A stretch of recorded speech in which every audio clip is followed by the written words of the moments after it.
اعوذ باللہ من الشیطان الرجیم بسم اللہ الرحمن الرحیم اللہم وفقنا لما تحب وترضى واجعل عاقبۃ امورنا خیرا ولا تکلنا الی انفسنا طرفۃ عین ابدا رب ادخلنی مدخل صدق واخرجنی مخرج صدق واجعل لی من لدنک سلطانا نصیرا۔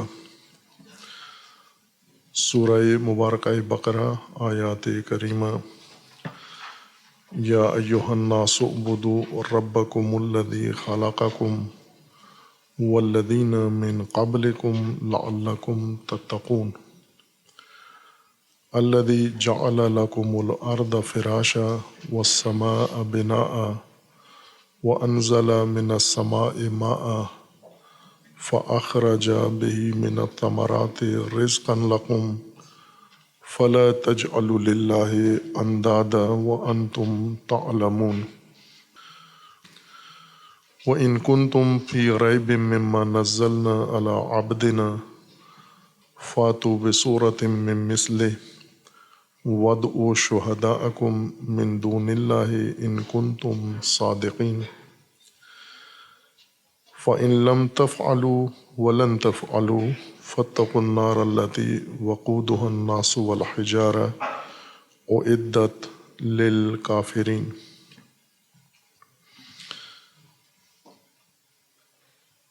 اللہ تبارک و تعالیٰ کا حکم ہے تمام انسانوں کو، یا ایہا الناس اعبدوا ربکم، اپنے رب کی عبدیت کرو، عبادت کرو اور اطاعت کرو۔ وہ تمہارا رب ہے اور اس کی ربوبیت کے نظام اور اس کے ربوبیت کے قانون اور ربوبیت کے احکام و دستورات و فرامین کو بجا لو۔ تمہارا رب وہی ہے چونکہ تمہارا خالق وہی ہے، اور تم سے پہلے والوں کا بھی وہی خالق ہے۔ یہ عبدیت تمہیں محفوظ کر دے گی۔ تم اگر رب کی عبدیت اختیار کرو تو محفوظ ہو، اگر رب کو چھوڑ کر وہ رب جو تمہارا خالق ہے اسے چھوڑ کر تم نے کسی اور کو رب بنا لیا، محفوظ نہیں ہو، ہلاک ہو جاؤ گے۔ الذی جعل لکم الارض فراشا والسماء بناء وانزل من السماء ماء، تمہارا رب وہ نہیں ہے جو تمہیں ورغلا کے، بہلا کے، پھسلا کے، تمہاری بے شعوری سے فائدہ اٹھا کر، تمہاری کم عقلی اور تمہارے ذہنی ضعف سے فائدہ اٹھا کر اس نے تمہیں اپنا عبد بنا لیا ہے۔ تمہارا رب وہ ہے جس نے تمہارے لیے زمین کو خلق کیا ہے، زمین کو تمہاری پرورش کے لیے آمادہ کیا ہے، جس نے سما کو تمہارے لیے عمارت بنایا ہے، پرورش گاہ بنایا ہے، اور جس نے سما سے تمہارے لیے پانی اتارا ہے اور اس پانی کی مدد سے زمین سے تمہارے لیے ثمرات و محصول اگائے ہیں اور انہیں تمہارے لیے رزق قرار دیا ہے، تمہاری بقا کا سامان قرار دیا ہے۔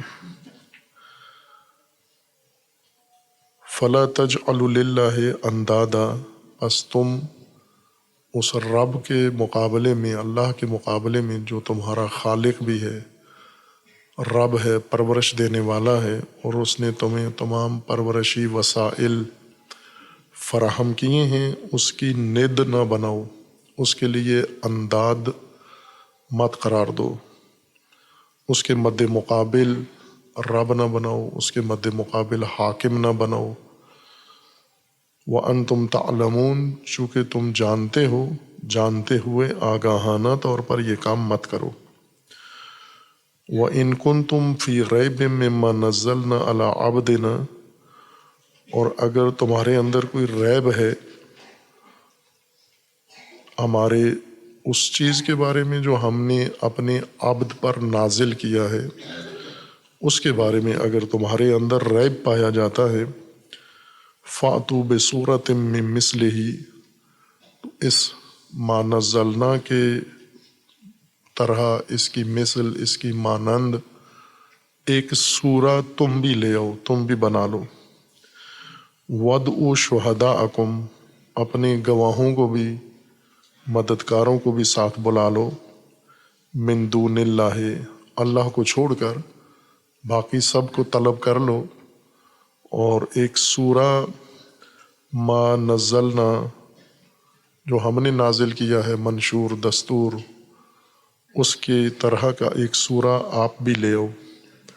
ان کنتم صادقین، اگر تم صداقت رکھتے ہو۔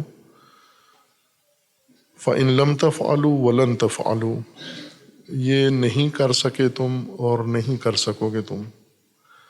لم تفعلوا، تمہارے سابقین تو نہیں کر سکے، ولن تفعلوا، تم بھی نہیں کر سکو گے۔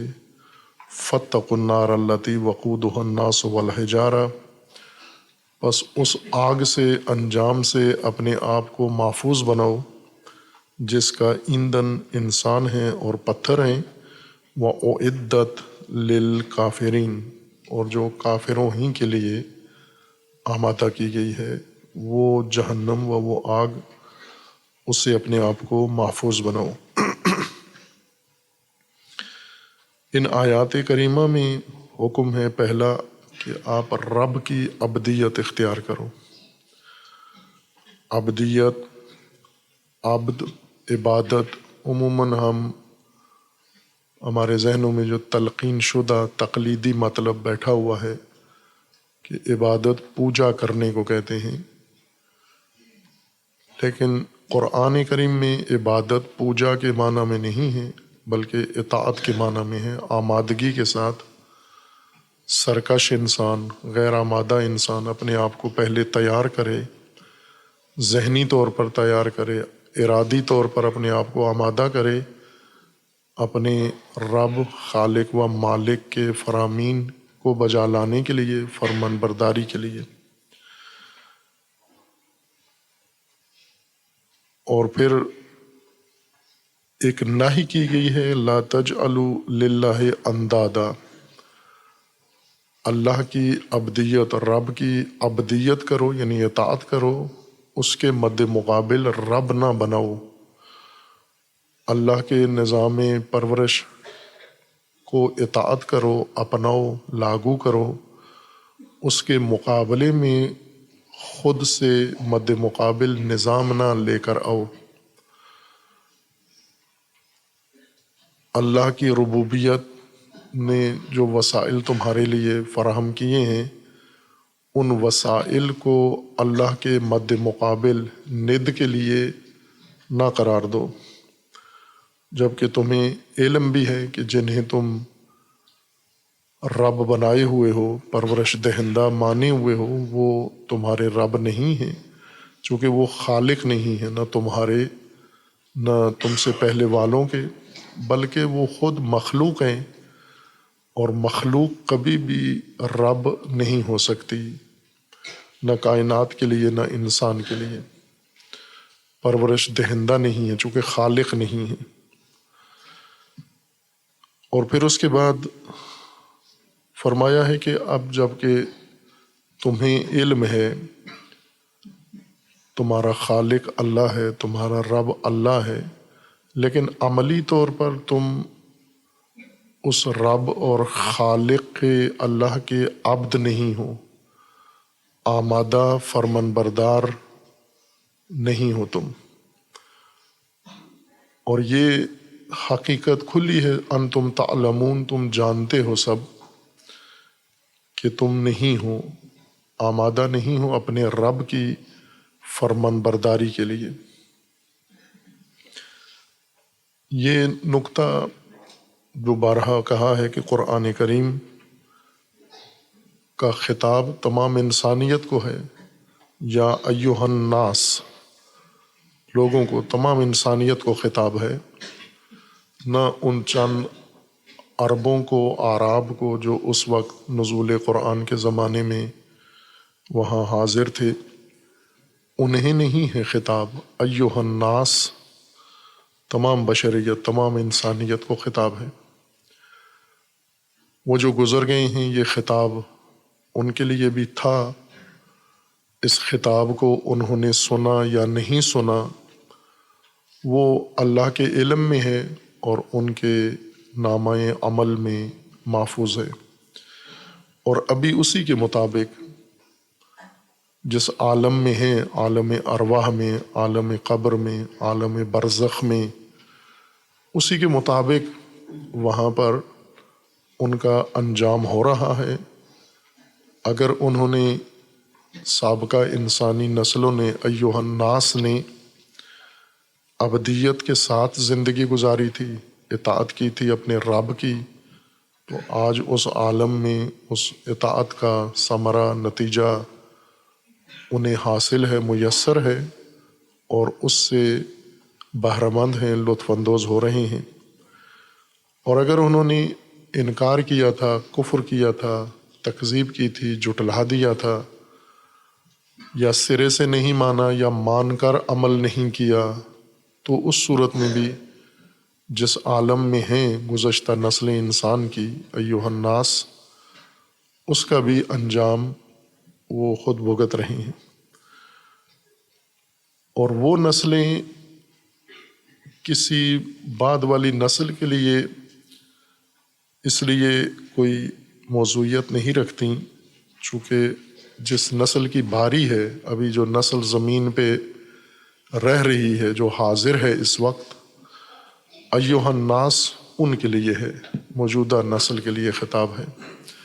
سابقہ نسل اپنی باری بھگتا کے اپنے انجام کو پہنچ چکے ہیں، موجودہ نسل ابھی اس میدان زیست میں، میدان زندگی میں اس وقت حاضر نسل یہ ہے، اور یہ خطاب اس کے لیے ہے، ایھا الناس اعبدوا ربکم، آپ نے رب کا عبد بننا ہے، یعنی آمادہ، فرمان بردار۔ فرمان برداری آمادگی کے بغیر نہیں ہو سکتی، اور رب کی اطاعت، رب کے فرامین کی اطاعت کے لیے آمادگی ہر دیگر آمادگی سے زیادہ ضرورت ہے۔ بہت سارے کام ہیں جو ہم تیاری کے بغیر نہیں کر سکتے، جیسے ہم امتحان تیاری کے بغیر نہیں دے سکتے، گفتگو تیاری کے بغیر نہیں کر سکتے، جنگ تیاری کے بغیر نہیں لڑ سکتے، ترقی تیاری کے بغیر نہیں کر سکتے، بہت سارے سماجی امور، معاشرتی امور، روزمرہ کے انفرادی کام تیاری کے بغیر نہیں کر سکتے، ان کے لیے ہمیں تیاری کی ضرورت ہوتی ہے، آمادہ ہونے کی ضرورت ہوتی ہے، اور وہی لوگ کامیابی سے کوئی عمل کر پاتے ہیں جو تیار ہو کر، آمادہ ہو کر یہ مرحلہ انجام دیتے ہیں۔ لیکن جو بغیر آمادگی کے آ کے شروع ہو جاتے ہیں، وہ چند دن بھی اس میدان میں، اطاعت و فرمان برداری کے میدان میں نہیں ٹک سکتے۔ جیسے تعلیم کے میدان میں جو لوگ ذہنی طور پر تیار ہو کے آتے ہیں، وہ یہ تمام سختیاں ہونے کے باوجود تعلیم کے میدان میں کامیابی حاصل کر لیتے ہیں، لیکن جو آمادہ ہو کر نہیں آتے ذہنی طور پر، بلکہ والدین انہیں مجبور کر کے یہاں لے آتے ہیں پڑھنے کے لیے، یہ چند دن بھی تعلیم حاصل نہیں کر سکتے۔ سختیاں نہ بھی ہوں تو بھی، چونکہ تعلیم کے لیے آمادہ ہی نہیں ہیں، یہ کسی اور لہو کے لیے آمادہ ہیں، لعب کے لیے آمادہ ہیں، شہوت رانی کے لیے آمادہ ہیں، ہوس بازی کے لیے آمادہ ہیں، یہ کسی اور میدان کے لیے شیطان نے ان کو آمادہ کیا ہے۔ جیسے عام جوانوں کو افواج بھرتی کر کے لے جاتے ہیں، دیہاتیوں کو، شہریوں کو، مختلف بولیاں بولنے والوں کو، مختلف ذہنیت رکھنے والے جوانوں کو، جو بالکل فوج کے لیے آمادہ نہیں ہوتے، انہیں پہلے رکھ کر آمادہ کیا جاتا ہے، تیار کیا جاتا ہے، پھر متعلقہ شعبوں میں آمادگی کے بعد اطاعت کے لیے، عمل کے لیے بھیج دیا جاتا ہے۔ تو کچھ طبقات شیطان نے تیار کیے ہوئے ہیں اپنے مقاصد کے لیے، اپنے منصوبوں کے لیے۔ شیطان نے کافی نفری آمادہ کی ہوئی ہے اور وہ اس کے لیے آمادہ ہیں، اس کے لیے ان کے اندر کوئی رکاوٹ، مزاحمت نہیں ہے شیطانی منصوبوں کے لیے یا نفسانی منصوبوں کے لیے۔ شیطان صرف وہ ایک نامرئی چیز کا نام نہیں ہے، شیطان انسان کے اندر بھی ہے اور انسان کے باہر بھی ہے، اور شیطان ہمیشہ آپ کا قریب ترین فرد ہے جس کا آپ سے اٹھنا بیٹھنا ہے، تعلق ہے، وہ شیطنت آپ سے کر سکتا ہے۔ جن سے آپ کا کوئی تعلق نہیں ہے وہ آپ کے شیطان نہیں ہیں۔ مثلا چین میں بیٹھے ہوئے لوگ آپ کے شیطان نہیں ہیں، رشیا میں بیٹھے ہوئے لوگ آپ کے شیطان نہیں ہیں، امریکہ میں بیٹھے ہوئے آپ کے شیطان نہیں ہیں۔ شیطان دور کرنے والے کو کہتے ہیں، جو آپ کو رب سے دور کر رہا ہے وہ آپ کا شیطان ہے۔ وہ ممکن ہے ماں ہو، لاڈ پیار ہمدردی سے اپنے رب سے اولاد کو دور کر رہی ہے، ممکن ہے وہ باپ ہو، ممکن ہے وہ نانا ہو، ممکن ہے دادا ہو، ممکن ہے ماموں ہو، چچا ہو، تایا ہو، بھائی ہو، بہنوئی ہو، سالہ ہو، کوئی بھی ہو جو آپ کو رب سے دور کر رہا ہے وہ آپ کا اصل وہ شیطان ہے آپ کا، اور اس نے آپ کو بہت سارے کاموں کے لیے تیار کیا ہوا ہے۔ وہ کام کرنے کے لیے ہمارے اندر آمادگی موجود ہے۔ اللہ تبارک و تعالیٰ نے انبیاء کرام کو مبعوث فرمایا ہے ہمیں اسی کام کے لیے، اسی ٹریننگ کے لیے آمادہ کرنے کے لیے، عبد بنانے کے لیے۔ عبدیت سخت کام ہے، رب کی عبدیت کے لیے ہمیں تیار کرنے کے لیے اللہ نے یہ اہتمام کیا ہے۔ معلم، مربی بھیجے ہیں، انسٹرکٹر بھیجے ہیں، تربیت دینے والے بھیجے ہیں، اور انہیں وہ مہارتیں اور انہیں علوم دیے ہیں تاکہ وہ انسانوں کو، سرکش انسانوں کو آ کر صحیح اللہ کی اطاعت کے لیے آمادہ کریں جیسا حق ہے اس آمادگی کا۔ لیکن یہ آمادگی اس طرح سے نہیں آتی جو جیسے مثال دی میں نے، عام جوانوں کو بھرتی کرتے ہیں افواج میں، پھر ان کی ٹریننگ کا ایک دورانیہ گزرتا ہے جو ان کی آمادگی کا دورانیہ ہے، عبدیت کا زمانہ ہے، یعنی تعبید ہو رہی ہے، ان کی آمادہ کیا جا رہا ہے ان کو۔ پھر ایک دفعہ وہ مہارتیں ان کے اندر آ جائیں تو ریٹائرمنٹ تک، ان کے سبکدوشی تک وہ مہارت ان کے اندر رہتی ہے، بلکہ عملی میدان میں شاید اور بڑھتی جاتی ہے۔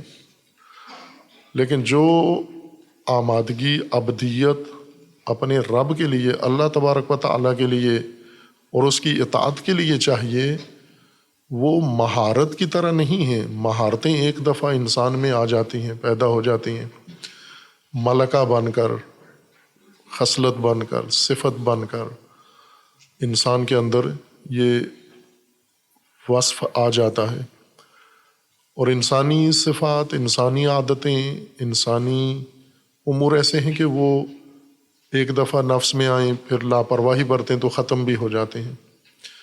چند دن تک ایک چیز انسان اگر تکرار کرے اس کے اندر یہ صلاحیت آ جاتی ہے، چند دن کے لیے چھوڑ دے وہ صلاحیت اس سے ختم ہو جاتی ہے۔ زوال، معرض زوال میں ہے یہ انسانی اوصاف۔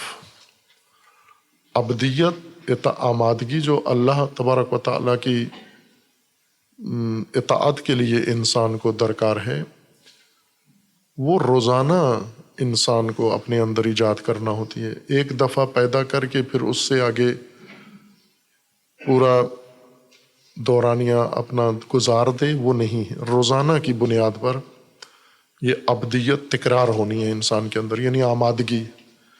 اس لیے اللہ تبارک و تعالیٰ نے جو عبدیت کا نظام بنایا ہے، عبادتیں، ان کی دو خصوصیات ہیں، ایک عبدیت ایجاد کرتی ہیں اور دوسرا عبدیت کا اظہار ان کے ذریعے سے ہوتا ہے، کہ انسان عبادتوں سے اظہار کرتا ہے میں عبد ہوں، اور دوسرا یہی عبادتیں انسان کو عبدیت کے لیے تیاری بھی کرتی ہیں روزانہ۔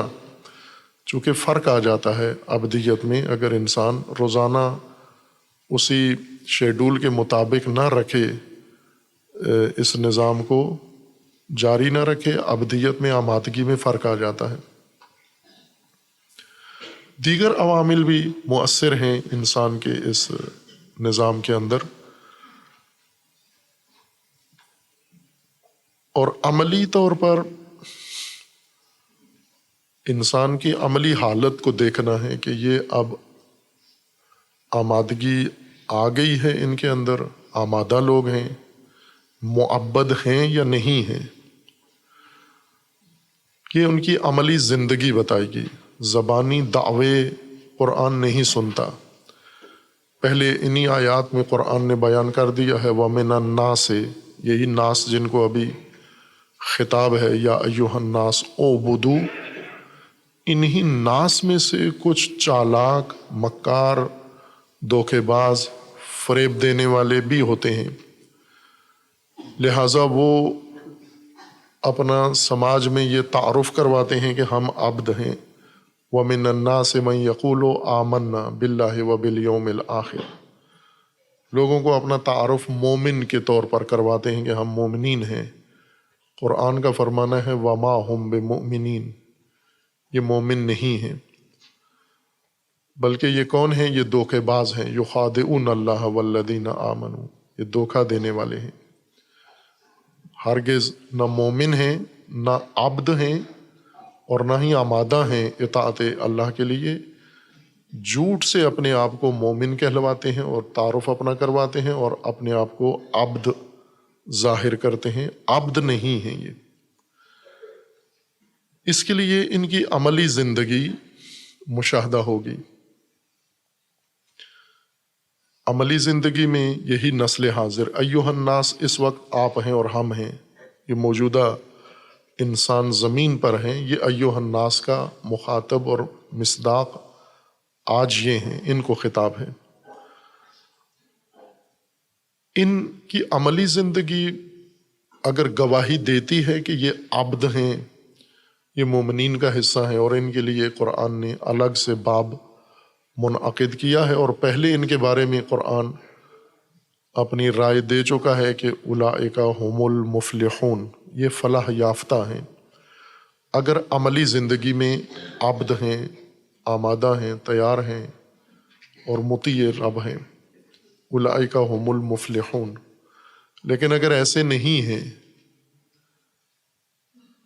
عملی زندگی کچھ اور ہے اور زبان سے کچھ اور تعارف اپنا کرواتے ہیں، شناختی کارڈ اپنے الگ بنوائے ہوئے ہیں، اور باقی جو عملی زندگی کے ان کے کام ہیں وہ بالکل اس سے علیحدہ ہیں، الگ ہیں۔ جیسے ہر ملک میں ہے، پاکستان میں ایک اصطلاح استعمال کی جاتی ہے، رائج ہے، وہ ہے دوہری شہریت والے لوگ، دوہری ڈوئل نیشنلٹی والے لوگ، یعنی دو ملکوں کے باشندے شمار ہوتے ہیں، دو ملکوں کا شناختی کارڈ ہے، دو ملکوں کا پاسپورٹ ہے ان کے پاس، پاکستان کا بھی ہے اور پاکستان کے علاوہ کسی اور ملک کا بھی انہوں نے لے رکھا ہے۔ خوب اس طرح دوہری شہریت والے بہت سارے ہیں۔ قرآن نے یہ ڈوئل نیشنل بیان کیے ہیں، یہ منافق اذا خلوا الی شیاطینہم، شیاطین کے ساتھ بھی ان کے تعلقات ہیں، مومنین کے ساتھ بھی اٹھنا بیٹھنا ہے۔ یہ ڈبل شہریت والے، دوہری شہریت والے لوگ ہیں۔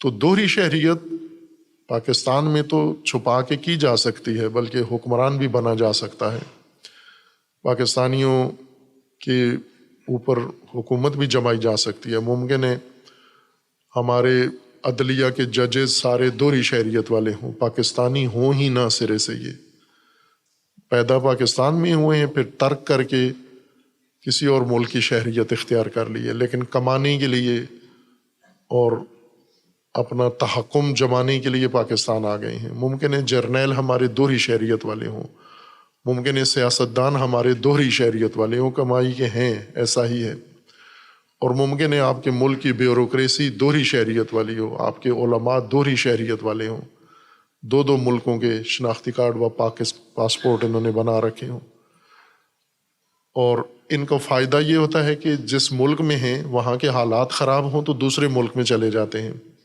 دوہری شہریت کا فائدہ یہ ہے، پاکستان میں گرمی ہو تو یہ کینیڈا، امریکہ، یورپ چلے جاتے ہیں، جب وہاں سردی ہو تو یہ پاکستان منتقل ہو جاتے ہیں۔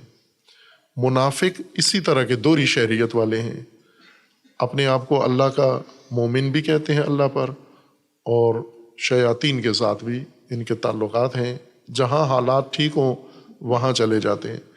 مومنوں کے اندر اگر فوائد مل رہے ہوں تو مومن بن جاتے ہیں، اگر شیطانوں کے ساتھ ان کو کوئی مفاد نظر آتا ہو تو شیطانوں کے ساتھ جا کر مل جاتے ہیں۔ یہ عملی زندگی گواہی دے گی ان کی کہ موجودہ حالت ان کی کیا ہے۔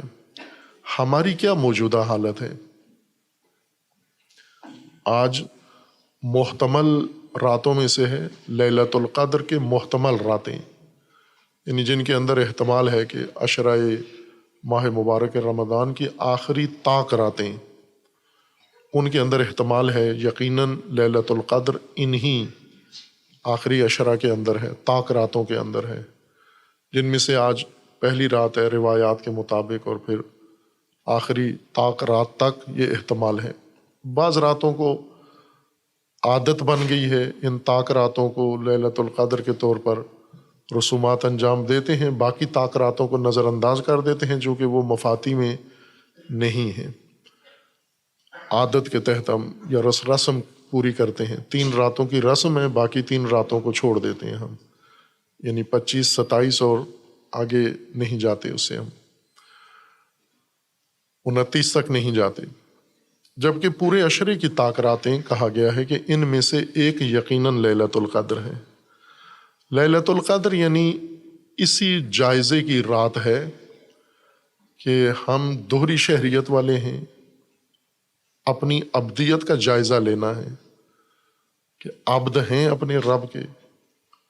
یہی موجودہ نسل اپنا محاسبہ کرے، تقدیر کی رات ہے، مقدرات کی رات ہے، یعنی حساب کتاب کی رات ہے، کلوزنگ کی رات ہے۔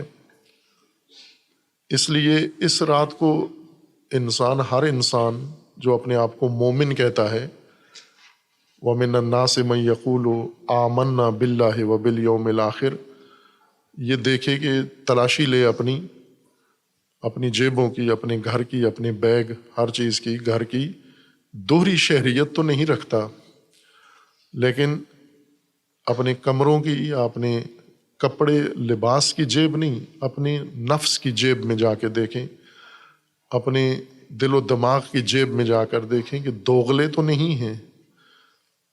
آج جو اپنے رب کی دعوت پر بیٹھے ہیں تو عبد ہیں یا نہیں ہیں ہم؟ کہیں دوہری شہریت لے کر نہ آئے ہوں رب کے مقابلے میں، انداد اللہ کے انداد بنا کر اور انداد کو محفوظ رکھ کر اللہ کا مد مقابل بھی بنایا ہوا ہے اور اللہ سے بھی تعلق ہے، تو یہ دھوکہ ہے۔ یخادعون اللہ والذین آمنوا، دھوکے کے لیے اللہ کو تاثر دیتے ہیں کہ ہم آپ کے عبد ہیں، اور انداد بھی بنائے ہوئے ہیں۔ اگر اللہ کے عبد ہو تو ند کیوں بنایا ہوا ہے آپ نے اللہ کا؟ مد مقابل کیوں بنایا ہوا ہے اللہ کا آپ نے؟ اللہ کے مد مقابل بنا کر کیسے آپ عبد خدا ہو سکتے ہیں؟ اس کو تو قرآن تائید نہیں کرتا۔ خوب اللہ تبارک و تعالیٰ کا قانون یہ ہے کہ اگر کوئی دوہری شہریت رکھتا ہے، دوہری عبدیت رکھتا ہے، اپنے آپ کو اللہ کا بھی عبد کہتا ہے اور ند بھی اس نے انداد بھی بنا رکھے ہیں اور ان کی بھی اطاعت کرتا ہے، اللہ کے مد مقابل کی بھی، عملی زندگی ان کے ہاں اس کی بسر ہوتی ہے۔ عملی زندگی میں اس کی معاش اللہ کے نظام ربوبیت سے نہیں، انداد نے جو نظام بنایا ہے اس سے ہوتی ہے۔ اللہ نے اس کے لیے بہترین، پاکیزہ، طیبات والا معاشی نظام بنایا ہے، لیکن یہ سودی معاشی نظام کا بندہ ہے۔ تو ند، تمہارا تو سارا تعلق معیشت میں ند سے ہے، اللہ کے مد مقابل نظام سے ہے، اور لیلۃ القدر کو اب اللہ کو دھوکہ دینے آیا ہے۔ تو اللہ تبارک و تعالیٰ کا فرمان ہے کہ ہم تو سخاوت کے ساتھ اور بہت ہی شرح صدر کے ساتھ، وسعت ظرفی کے ساتھ اپنی شہریت کینسل کر دیتے ہیں۔ وما ہم بمؤمنین، یہ سنگل نیشنل اس کو بنا دیتے ہیں کہ یہ ہمارا بندہ تو نہیں ہے، ہماری مخلوق ضرور ہے لیکن اس نے اپنے آپ کو ہماری اطاعت کے لیے تیار نہیں کیا ہے۔ عبد مخلوق کو نہیں کہتے، مخلوق سب اللہ کی ہیں، لیکن یہ مخلوق اللہ کے لیے اگر آمادہ ہے اطاعت کے لیے تو عبد بھی ہے، اگر آمادہ نہیں ہے تو یہ مخلوق اللہ کی ہے لیکن عبد نہیں ہے۔ جیسے کسی والد کے بچے بیٹے ہوتا ہے، آئے روز ہوتا ہے کہ اگر وہ اولاد تو باپ کی ہیں لیکن اطاعت سسرال کی کرتے ہیں، اطاعت بیگمات کی کرتے ہیں، اطاعت تایا کی کرتے ہیں، اطاعت کسی اور پڑوسی کی کرتے ہیں، بیٹے تو اسی کے شمار ہوتے ہیں۔ یہ تو نہیں ہو سکتا کہ ان کی ولدیت ہی تبدیل ہو جائے، ولدیت تبدیل نہیں ہوتی لیکن عاق ضرور ہو جاتے ہیں، نافرمان گنے جاتے ہیں کہ اپنے باپ کے اطاعت گزار نہیں ہیں۔ یہ جن کے اطاعت گزار ہیں ان کے شمار ہوں گے اور ان کی اطاعت اس کو فائدہ نہیں دیتی۔ صرف والدین کے ساتھ احسان انسان کو، یہ احسان تایا کے ساتھ کرے، چچا کے ساتھ کرے، ماموں کے ساتھ کرے، سسرال کے ساتھ احسان کرے، والد کے علاوہ والدین کو چھوڑ کر، یہ اس کے کسی کام یہ احسان نہیں آنا۔ محسن بنے والدین کے ساتھ، وبالوالدین احسانا، والدین کے ساتھ احسان کے ساتھ زندگی گزارنی ہے آپ نے۔ اللہ تبارک و تعالیٰ نے انسان کی وہ جو ڈوئل نیشنلٹی تھی کہ اپنی عبدیت کی لسٹ سے نکال دیا کہ تو میرا عبد نہیں ہے، چونکہ تو نے ند بنا لی ہے، انداد میں زندگی گزار رہا ہے۔ تجھے ہم نے نبی بھیجے تجھے عبد بنانے کے لیے، انہوں نے تیرے لیے نصاب مقرر کیا، تیرے لیے تربیتی نصاب، تعلیمی نصاب، پرورشی نصاب، معیشت تمہاری، ہر چیز، سیاست تمہاری بنا کے دی۔ ہم نے اپنے عباد کے لیے، اپنے فرمان برداروں کے لیے پورا نظام مکمل بنایا، اس میں کسی قسم کی کمی نہیں چھوڑی۔ الیوم اکملت لکم دینکم، منشور آئین تمہارا مکمل کر کے تمہیں دیا ہم نے، لیکن تم نے اس میں سے کسی چیز کو سوائے زبانی یہ کہنے کے کہ ہم مومن ہیں، اس زبانی دعوے کے علاوہ تم نے کچھ بھی اختیار نہیں کیا، چھوڑ دیا تم نے۔ اب جب تم نے سارا کچھ چھوڑ دیا، اپنے آپ کو عبدیت الہی سے نکال دیا، تو اب دھوکے کے لیے اللہ کو نہ کہو یخادعون اللہ والذین آمنوا، مومنوں کو کہو کہ میں عبد خدا ہوں۔ اگر عبد خدا ہو تو ند کے پاس کیا کر رہے ہو؟ ند کے حوالے اپنے آپ کو کیوں کر دیا ہے؟ ند یعنی اللہ کا مد مقابل جو انسان نے بنایا ہے۔ لا تجعلوا، تم نہ کرو یہ کام، یہ جعل نہ کرو، ند قرار نہ دو۔ ند عملاً تو نہیں ہے اللہ تبارک و تعالیٰ کی، لیس کمثلہ شیء، کوئی شے اللہ کی نہ ند ہے، نہ ضد ہے اور نہ ہی شریک ہے۔ لیکن انسان کسی کو اس کرسی پہ بٹھا دیتا ہے، انسان کر سکتا ہے، ممکن ہے اپنا رب اپنے والد کو بنا لے، ممکن ہے اپنا رب اپنی حکومت کو بنا لے، اپنے مالک، کمپنی کے مالک کو اپنا رب سمجھنے لگے اور اس کا عبد بن جائے۔ انسان یہ کر سکتا ہے یہ جرم کہ کسی کو اللہ کے مد مقابل لا کے کھڑا کر کے پھر اس کی عبدیت شروع کر دے اور عبادت شروع کر دے۔ اور عملی زندگی میں اللہ تبارک و تعالیٰ نے جو چیز ہماری زندگی کو دیکھنا ہے وہ ہی ہے کہ ہماری زندگی کیسی ہے، آیا ایمان ہے یا ریب ہے۔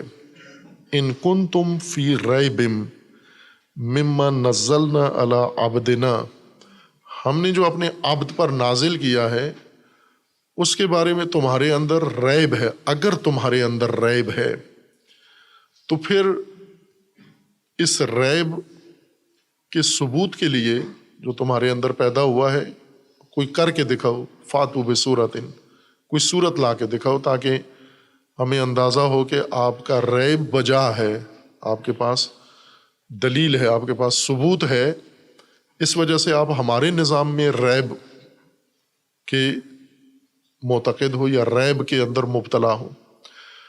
اور اگر نہیں ہے، ثبوت کوئی نہیں ہے، ریب بھی ہے ہمارے بارے میں، ہمارے عبد کے بارے میں، ہمارے عبد پر نازل ہونے والے دستور و پیغام و تعلیمات کے بارے میں، اور خود اپنے پاس بھی کوئی ثبوت نہیں ہے تمہارا، خوب اس صورت میں ہٹ درم ہو، اس صورت میں تم ضدی ہو، اس صورت میں پھر تمہارا دوسرا علاج ہوگا۔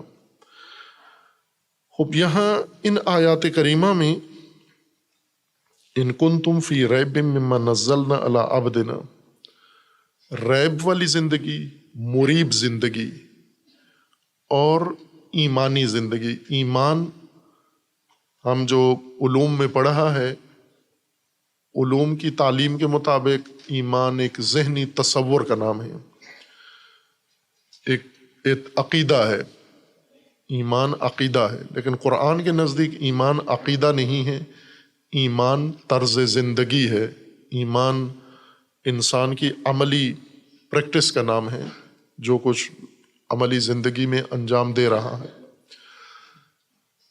فرق بہت پڑ جاتا ہے اس سے کہ ایمان اگر ذہنیت کا نام ہو، وہ مومنین کی تعداد دنیا میں سب سے زیادہ ہو جائے گی، لیکن اگر ایمان عملی زندگی کا نام ہو، ایک خاص طرز زندگی کا نام ہو، پھر مومنین کی تعداد گھٹ جاتی ہے اور غیر مومن بڑھ جاتے ہیں، اکثریت ان کی ہو جاتی ہے، اور جمہوری نظام میں اکثریت جدھر جائے نظام ان کا ہوتا ہے۔ مومن قرآن کی اصطلاح کے مطابق، نہ علوم کی اصطلاح کے مطابق، قرآن کی اصطلاح کے مطابق مومن امن سے ہے۔ امن اعتماد کو کہتے ہیں، بھروسے کو کہتے ہیں۔ امن کا مطلب یہ ہے کہ انسان اپنے آپ کو محفوظ رکھنے کے لیے، اپنی امنیت کے لیے کسی چیز کو ذریعہ امن، ذریعہ حفاظت اختیار کرتا ہے۔ بہت سارے لوگ ہیں جنہوں نے اپنی حفاظت کے لیے کوئی اہتمام کیا ہوا ہے، مثلا کئی جگہوں پر ہم دیکھتے ہیں بینکوں کے سامنے، دکانوں کے سامنے گارڈ کھڑے ہوتے ہیں، باقاعدہ مسلح حفاظتی ایجنسیوں سے لے کر انہوں نے کوئی شخص معاوضہ دے کر کھڑا کیا ہوا ہے اپنی حفاظت کے لیے۔ ساتھ والی دکان نے کوئی انتظام نہیں کیا ہوا، وہ اپنی حفاظت کے لیے پیسہ خرچنا نہیں چاہتا، لیکن بینک یا دیگر ادارے یا قانوناً ان کے لیے ضروری ہے، ان کو ویسے لائسنس نہیں ملتا جب تک گارڈ نہ کھڑا کریں۔ بعض جن کو ملتا ہے وہ اپنی ضرورت سمجھ کے تشخیص دے کے کریں یا نہ کریں، ان کا اپنا اختیار ہوتا ہے۔ تو عملی طور پر جنہوں نے اپنا حفاظتی بندوبست کیا ہوا ہے، مثلا کچھ لوگ ہیں جنہوں نے کیمرے لگائے ہوئے ہیں، جن کیمروں کے اندر وہ لوگوں کا آنا جانا، رفت و آمد دیکھ سکتے ہیں، کچھ نے نہیں لگائے ہوئے۔ اب یہ عملی فرق ہے۔ وہ لوگ جنہوں نے حفاظتی وسائل بروئے کار لائے ہوئے ہیں، حفاظتی وسائل کو اختیار کیا ہوا ہے، حفاظتی وسائل کو سہارا لیا ہوا ہے، اور بعض ایسے ہیں جنہوں نے یہ سب کچھ چھوڑا ہوا ہے اور اپنے گمنڈ میں یا اپنے تکبر میں وہ سمجھتے ہیں کہ ہم کچھ بھی نہیں، محفوظ ہیں، ہمیں کوئی خطرہ نہیں ہے۔ اب اس کو اگر ہم دیکھیں کہ مومن کون ہے، یعنی امن میں کون ہے، جس نے امنیت کے وسائل اختیار کر لیے ہیں، یہ مومن ہے۔ مومن امن دینے والا، امن فراہم کرنے والا، یہ مومن ہے۔ اپنی زندگی کو امن فراہم کرنا، اپنے کنبے کی زندگی کو امن فراہم کرنا، اپنی اولاد کی زندگی کو امن فراہم کرنا، اپنی قوم کو امن فراہم کرنا، اپنے ملک کو امن فراہم کرنا، یہ اگر امن فراہم ہوا ہے، کر رہے ہیں، یہ مومن ہیں۔ لیکن جنہوں نے امن فراہم نہیں کیا ہوا اپنی زندگی کو، وہ مومن نہیں ہے۔ قرآن جو ان کو مومن کہتا ہے، امن کے وسائل، امن کے جو اسباب ہیں وہ اللہ تبارک و تعالیٰ نے بتائے ہیں کہ تمہاری زندگیوں میں امن کے وسیلے، امن کے سہارے یہ ہیں۔ تو اللہ نے جو امنیت کا پورا نظام بنا کے دیا ہے، اگر انسان نے اس کو لے لیا ہے، قبول کر لیا ہے، تو اس قبول کرنے کا مطلب یہ ہے کہ اب اس نے اپنی عملی زندگی کی امنیت کے لیے یہ سارے وسائل اختیار کر لیے ہیں۔ اس میں سے کیا ہے؟ اللہ پر ایمان۔ اللہ پر ایمان سے مراد یعنی اللہ کو اپنا خالق، حاکم اور رب مان لیا، اختیار کر لیا۔ اس نے اللہ کی ربوبیت اور پرورش کے نظام کو پورا طور پر حاصل کر لیا ہے۔ تو یہ مومن ہے، یہ شخص امن فراہم کر رہا ہے، امن کے وسیلوں کے ذریعے سے، امن کے اسباب کے ذریعے سے، امن کے ان طریقوں اور راستوں کے ذریعے سے جو اللہ تبارک و تعالیٰ نے اس کے لیے مقرر کیے ہیں۔ ایمان رسول کے اوپر، ایمان کتب کے اوپر، جو کچھ اللہ نے نازل کیا ہے یہ ایمان کی چیز ہے، اس پر ایمان رکھنا ہے، یعنی اس کو امن کا وسیلہ اللہ نے بنایا ہے اور تم نے اسی کو اپنی امنیت کے لیے اسی ما انزل اللہ کو اختیار کرنا ہے۔ یہ مومن ہے، یعنی امن فراہم کیا ہوا انسان ہے۔ اس نے اللہ تبارک و تعالیٰ کی جتنی امن کی اسکیمیں تھیں اس کے لیے اور امن کی تدبیریں تھیں اور امن کے وسیلے تھے، وہ اس نے سارے اختیار کر لیے ہیں۔ جیسے کچھ لوگ ہیں جو کیمرے لگا لیتے ہیں، کچھ لوگ ہیں گارڈ کھڑے کر لیتے ہیں، کچھ لوگ ہیں، یعنی حکومت نے یا سرکار نے یا آج کے ماحول میں امن کے جو اسباب ہیں وہ اگر انہوں نے اختیار کر لیے ہیں تو یہ مومن ہے لغت کے لحاظ سے۔ قرآن کے مومن جنہوں نے اللہ کی ساری سکیمیں، اللہ کے سارے بندوبست، اللہ کا سارا نظام اختیار کر کے اور اپنی زندگی اس نظام کے اندر لے آئے ہیں، عملی زندگی، یہ مومن ہے۔ لیکن بعضوں نے یہ کام نہیں کیا ہوا، بعضوں نے مثلاً کیمرے نہیں لگائے ہوئے۔ کیوں نہیں لگائے ہوئے؟ بعضوں نے گارڈ کھڑے نہیں کیے ہوئے۔ کیوں نہیں کھڑے کیے ہوئے؟ اس لیے کہ وہ مطمئن نہیں ہے۔ امن کا ایک مطلب امان کا اطمینان ہے، یعنی کسی شے پر بھروسہ کرنا، اطمینان کرنا۔ یہ مطمئن نہیں ہے۔ مطمئن نہ ہونے کو عربی میں ریب کہتے ہیں، قرآن نے بھی اس کو ریب کہا ہے۔ بعض علماء نے، لغویین نے بھی، اور علماء نے، مفسرین نے، مترجمین نے شک، اس کا جہاں بھی قرآن میں آیا ہے یہ لفظ ریب کا، اس کو شک کا معنی کیا کہ یہ شک ہے۔ تو شک تو خود عربی لفظ ہے اور قرآن میں کثرت سے استعمال ہوا ہے۔ شک تو ہندی زبان کا لفظ نہیں ہے، انگلش کا لفظ نہیں ہے، یونانی نہیں ہے۔ شک خود عربی لفظ ہے۔ اگر شک مقصود ہوتا، ریب کہہ کر شک بتانا مقصود ہوتا تو خود شک ہی کہہ دیں آپ، چونکہ شک بھی عربی لفظ ہے۔ یہ جیسا پہلے سابقہ بعض ابحاث میں اس کی طرف اشارہ کیا تھا کہ یہ الفاظ عربی ہیں سارے، اگر ہم اس لفظ کو بھی پلٹائیں دوسرے لفظ کی طرف تو اس کی تو ضرورت نہیں تھی، وہ لفظ خود عربی لفظ موجود تھا، اس کو استعمال کر کے یہ معنی پہنچایا جا سکتا تھا، لیکن وہ لفظ استعمال نہیں ہوا۔ شک جہاں کہنا تھا وہاں لفظ شک ہی استعمال ہوا ہے قرآن میں، لیکن جہاں شک کے علاوہ کسی کیفیت کو بتانا مقصود تھا تو وہاں ریب کہا گیا ہے، شک نہیں ہے اس کا معنی۔ ریب اسی عدم اطمینان کو کہتے ہیں کہ اگر انسان مریب زندگی گزار رہا ہے، غیر مطمئن زندگی گزار رہا ہے، امن کے ساتھ اطمینان والی زندگی، اللہ تبارک و تعالیٰ نے جو کچھ اس کے لیے مقرر کیا تھا اس نے سارا لے کے اس پہ بھروسہ کر لیا ہے اور زندگی کا نظام اس کے اوپر قائم کر دیا ہے، یہ مومن انسان ہے۔ لیکن کچھ نے نہیں کیا، ابھی یہ تدبیریں اختیار نہیں کی۔ کیوں نہیں کی؟ سوال ہے کیوں نہیں کیا؟ رب کا نظام کیوں نہیں لیا؟ ربوبیت کا نظام کیوں نہیں اختیار کیا؟ انداد کیوں بنا رہے ہو؟ ند اللہ کے مد مقابل کیوں بنا لیے ہیں؟ اس لیے کہ مطمئن نہیں ہے اللہ کے نظام سے۔ اس اطمینان نہ ہونے کی وجہ سے انہوں نے عملاً ترک کر دیا ہے اللہ کا نظام۔ مثلاً اس کی ایک مثال ہے کہ آپ جو تعلیم حاصل کرتے اور بچوں کو تعلیم دیتے ہو، وہ کون سے نظام تعلیم میں آپ نے جانا ہے جس سے آپ مطمئن ہیں؟ اب یہاں پر اگر آپ کو اللہ کا نظام تعلیم دیا جائے تو آپ اس میں نہ خود جاتے ہیں نہ بچوں کو لے کے جاتے ہیں، چونکہ مطمئن نہیں ہے آپ، اطمینان نہیں ہے آپ کو۔ یہ اطمینان نہ ہونا ریب ہے۔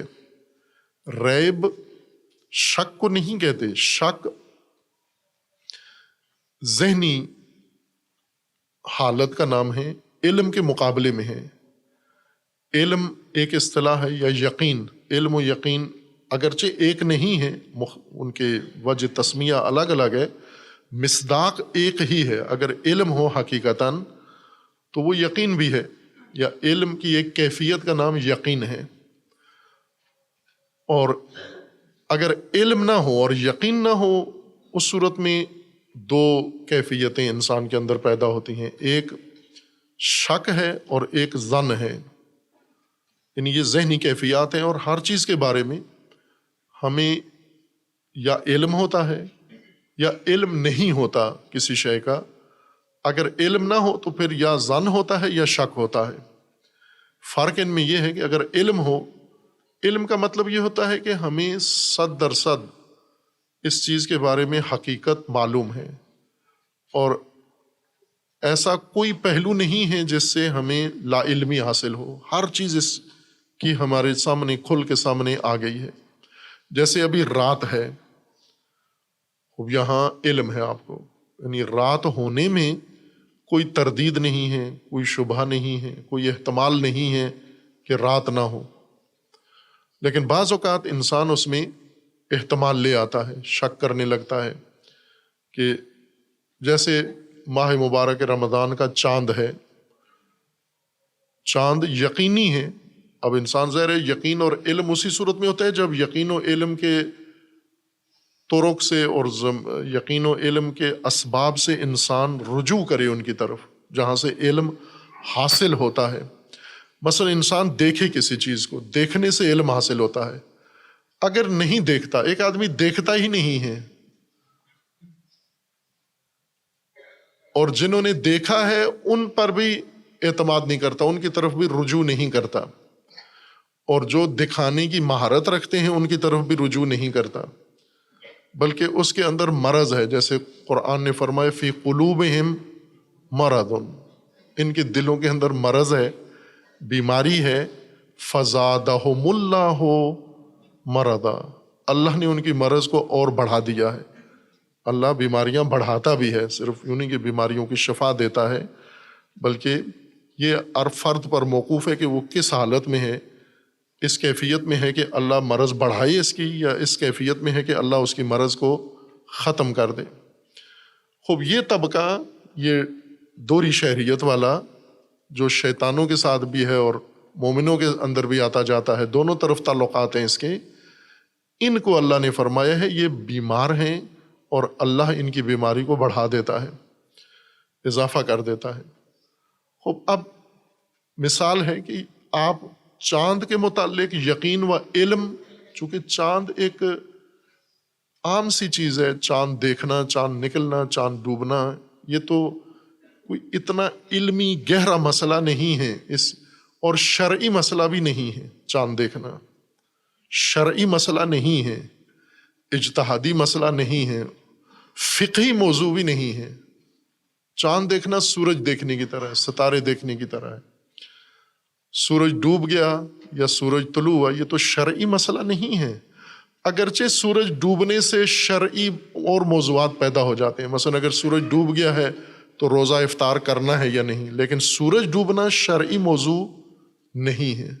سورج ڈوبنا ایک عام تکوینی امر ہے، زمین گھوم رہی ہے سورج کے گرد، کبھی سورج کے سامنے آ جاتی ہے، کبھی سورج پہ کی طرف پشت ہو جاتی ہے اس کی دوسری جہت، یہ سورج کا نکلنا اور ڈوبنا ہے۔ تو یہ تو شرعی موضوع نہیں ہے کہ ان کو ہم قرآن کی دلیلوں سے اور آیتوں سے اور روایتوں سے ثابت کریں کہ سورج نکلا ہے یا نہیں نکلا ہے۔ اس کے لیے اللہ نے آپ کو آنکھیں دی ہیں، اور ادھر سے سورج ہے، آنکھیں کھولو سورج نظر آ جائے گا۔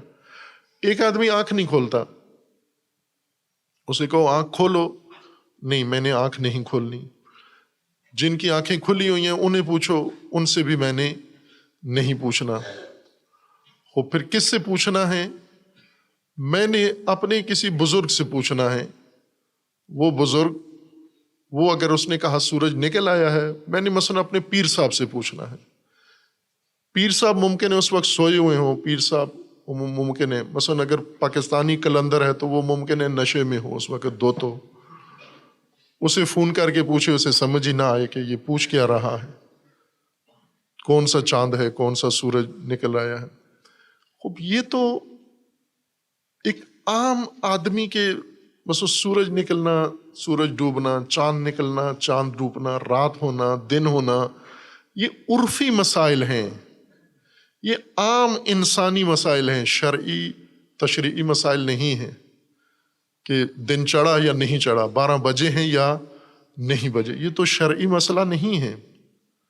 شرعی موضوع یہ ہے کہ 12 بجے کے بعد اگر شریعت نے کوئی حکم دیا ہوا ہے وہ شرعی موضوع ہے، کہ 12 بجے کے بعد نماز پڑھنی ہے وہ شرعی مسئلہ ہے، لیکن 12 بجنا شرعی مسئلہ نہیں ہے۔ یہ تو آپ کو علم ہونا چاہیے، علم اس کے بارے میں حاصل کرو۔ علم کہاں سے حاصل ہوگا؟ آنکھوں سے دیکھو۔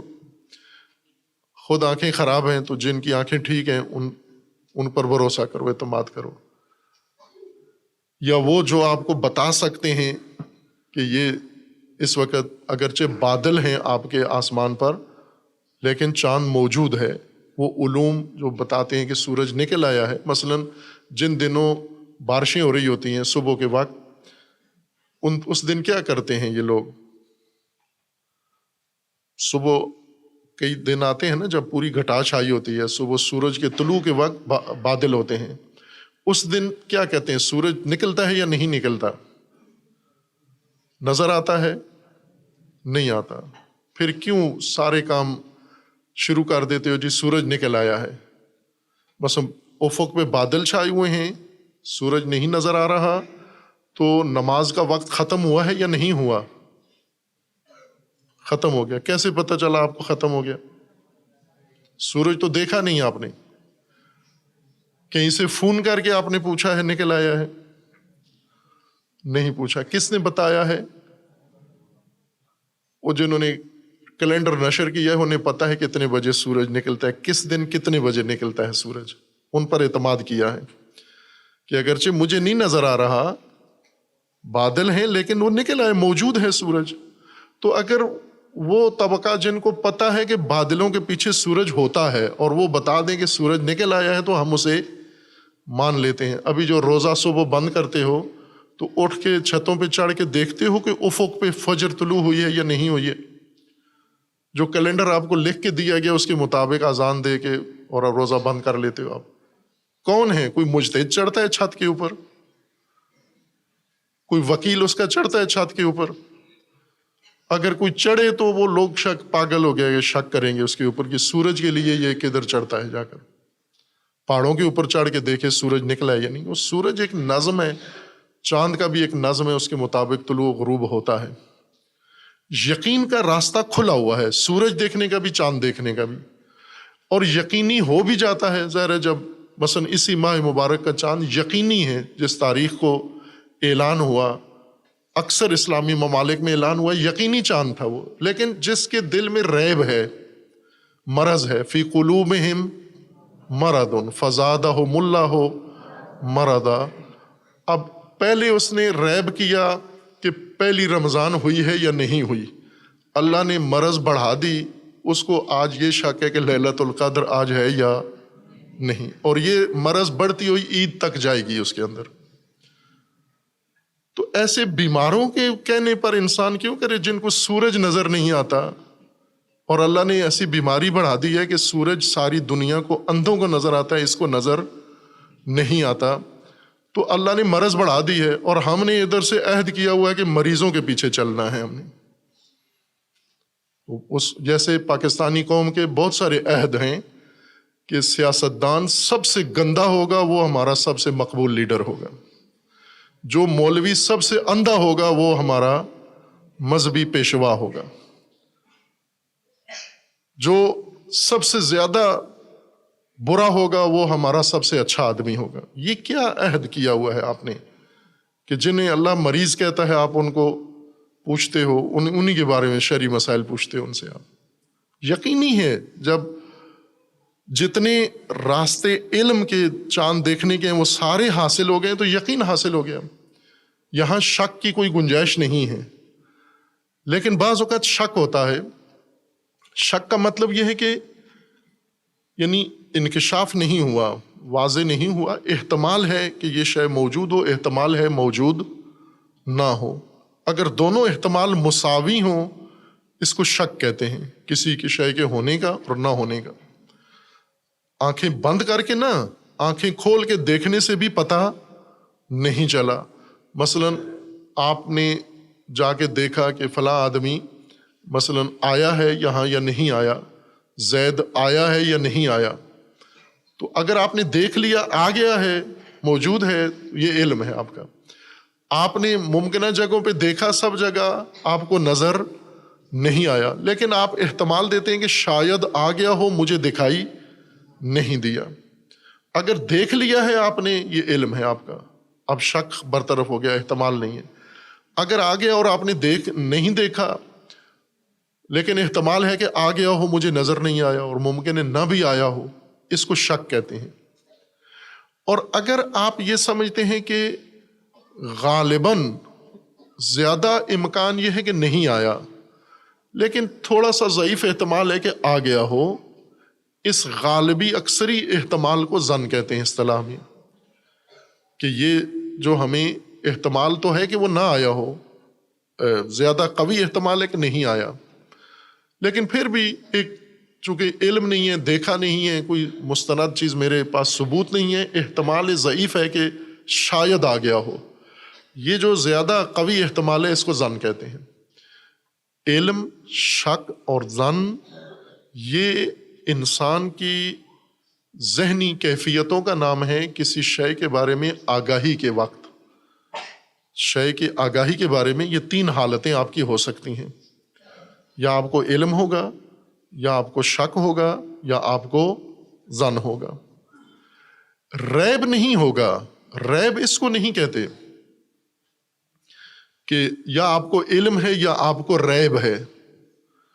ممکن ہے آپ کو علم ہو پھر بھی ریب ہو آپ کے اندر، ممکن ہے شک ہو پھر بھی ریب ہو، اور ممکن ہے ظن ہو اور پھر بھی ریب ہو آپ کے اندر۔ ریب ایک علیحدہ حالت کا نام ہے، علم کی قسم سے نہیں ہے، یا وہ جو آگاہی ہے اس کے بارے میں نہیں ہے۔ ریب کا تعلق آگاہی سے نہیں ہے، انکشاف سے نہیں ہے، کشف سے نہیں ہے۔ شک کا تعلق کشف سے ہے کہ شے کشف ہوئی یا نہیں، علم کا تعلق انکشاف سے ہے، ظن کا تعلق بھی انکشاف سے ہے۔ یہ تینوں ایک خاندان کے ہیں، علم و ظن اور شک۔ یعنی علم پورا انکشاف، مکمل آگاہی، شک یعنی علم نہیں، آگاہی نہیں ہے، مساوی ہیں، ممکن ہے ہو، ممکن ہے نہ ہو۔ لیکن ریب کسی اور چیز کو کہتے ہیں۔ ریب کہتے ہیں بدگمانی کو، بدگمان ہونا۔ ریب کا مطلب یہ ہوتا ہے کہ آپ نے انکشاف ہوا یا نہیں ہوا اس کو نہیں دیکھا، آپ نے کہ منکشف ہے، یعنی آگاہی کو، اپنی آگاہی کو نہیں پرکھا، اپنے ذہن کو نہیں دیکھا کہ یہ چیز میرے لیے ثابت ہے یا نہیں، آنکھوں سے جا کر نہیں دیکھا، آنکھوں سے دیکھنے والی چیز کو آنکھوں سے نہیں دیکھا بلکہ کانوں سے سنا ہے، اور کانوں سے جو سنا ہے وہ آپ نے حقیقت کے الٹ سنا ہے۔ آنکھیں کھول کے دیکھیں تو آپ کو تین حالتیں نظر آئیں گی، یا علم حاصل ہو جائے گا اگر آنکھیں کھولی ہیں، مثلا آپ نے دیکھنے کہ رات ہوئی ہے یا نہیں ہوئی، وہ آنکھوں سے دیکھنے والی چیز ہے، یہ آنکھوں والی چیز ہے، یہ کانوں والی چیز نہیں ہے، رات آنکھوں والی چیز ہے، آنکھوں سے نظر آئے۔ آپ نے آنکھیں کھولی، نظر آ گیا کہ رات ہے، علم ہے۔ آپ نے آنکھیں کھولی، بادل چھائے ہوئے ہیں، معلوم نہیں ہو رہا کہ رات ہوئی ہے یا نہیں، احتمال ہے ہو گئی ہو، احتمال ہے نہ ہوئی ہو، یہ شک ہے۔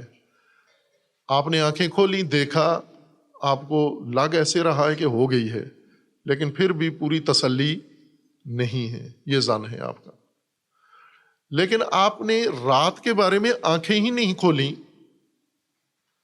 بلکہ کسی نے آپ کے ذہن میں یہ بات ڈال دی ہے کہ رات نہیں ہوئی ہے، کسی نے آپ کو آ کے، اور جس ذریعے سے اس نے آپ کو ثبوت جو دیا ہے وہ بھی قابل اعتماد ثبوت نہیں ہے۔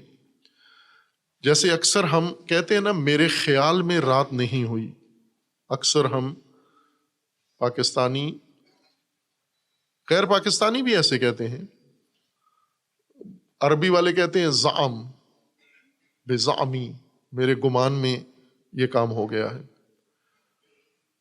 فارسی والے کہتے ہیں بے گمانم، میرے گمان میں یہ کام ہوا ہے. اردو والے کہتے ہیں میرے خیال میں. مثلا ابھی یہاں روزانہ ہی مجھے ان چیزوں سے پالا پڑتا ہے. مثلا کوئی مسئول آتا ہے فائل لے کر سامنے پیش کرتا ہے, میں اس سے کو پوچھتا ہوں کہ یہ اس وقت موجود ہے, تو کہتا ہے میرے خیال میں موجود ہوگا. میں نے کہا نہیں, خیال میں نہیں پوچھ رہا, جامعہ میں پوچھ رہا ہوں کہ جامعہ میں موجود ہے یا نہیں.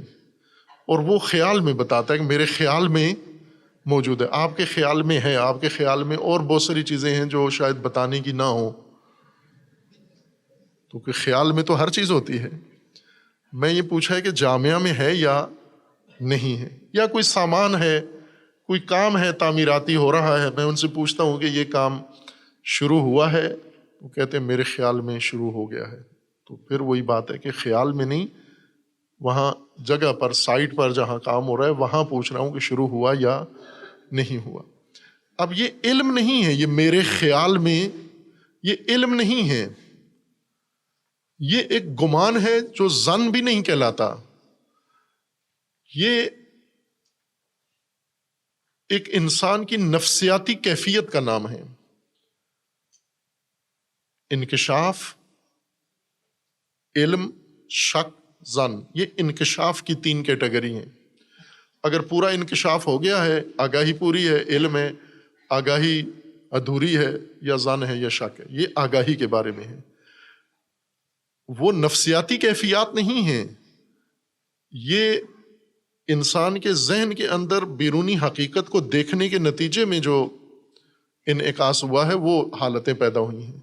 لیکن کچھ چیزیں نفسیات اندر سے نفس گھڑ کے انسان کے اندر بیتا ہے. مثلا علم باہر والی چیز آپ کو دیتی ہے. علم جیسے ابھی رات ہے تو یہ رات کا آپ کو علم ہے. یہ علم کہاں سے آیا ہے؟ خود رات نے آپ کے ذہن میں ڈالا ہے. شک کہاں سے آیا ہے؟ اسی بیرونی حالت نے, چونکہ بیرونی حالت کوئی واضح نہیں تھی, اس نے شک ڈال دیا ہے.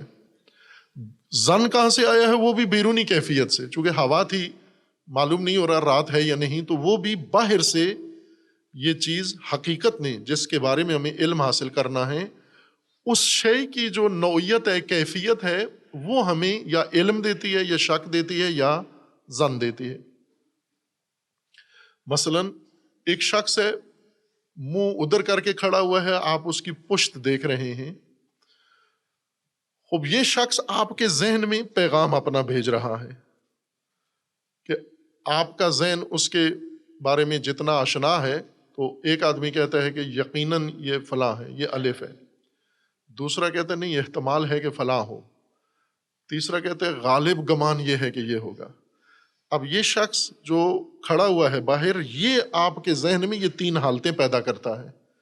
چونکہ چہرہ واضح نہیں ہے اس کا, اگر چہرہ واضح ہو جائے یہ علم ہے, چہرہ واضح نہیں ہے تو یہ شک ہے. نفسیاتی چیز باہر سے پیغام اندر نہیں آتا, اندر سے نفس کی حالت, نفس کی بناوٹ, نفس کی تربیت, نفس کی اندرونی چیزیں انسان کے اندر یہ چیزیں پیدا کرتی ہیں. نفس خود ایجاد کرتا ہے آپ کے اندر. میں اس کی اور رمضان والی مثال دوں, زیادہ سمجھ میں آئے, فائدہ بھی ہو جائے آپ کا. کہ آپ کھانا کھاتے ہیں, آپ کے پیٹ میں جو کھایا ہے, آپ نے چنا کھایا ہے, چاول کھایا ہے, گوشت کھایا ہے, جو بریانی, وہ باہر سے آپ کے پیٹ کے اندر پہنچ گئی ہے. لیکن بسا اوقات آپ کو کھٹے ڈکار آتے ہیں, کھانا کھاتے ہیں, پھر اس کے بعد جلن ہوتی ہے یا کھٹے ڈکار آتے ہیں. تو یہ آپ تو سوچتے ہیں کہ میں نے تو کھٹاس اندر باہر سے اندر نہیں ڈالی, لیکن اندر سے کھٹے ڈکار آپ کو آ رہے ہیں, یا جلن ہو رہی ہے.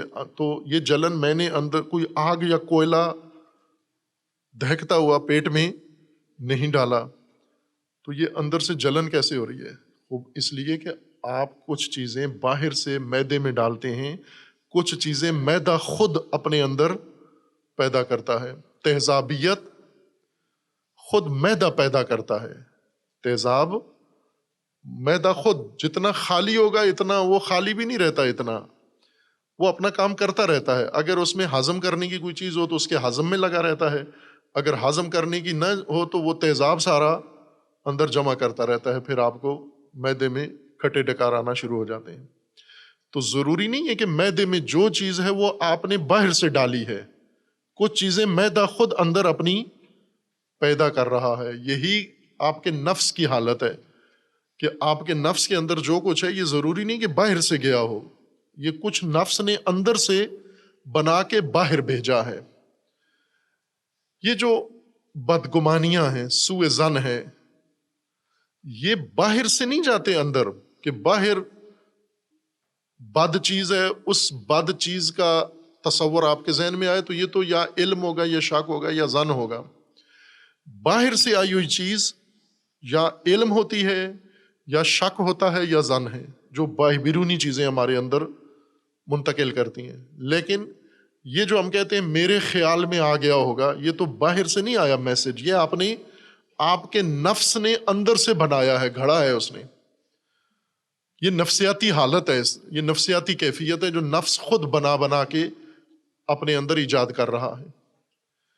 یہ جو نفس خود بنا کے باہر کے بارے میں فتوے دیتا ہے، یہ دو طرح کے ہیں.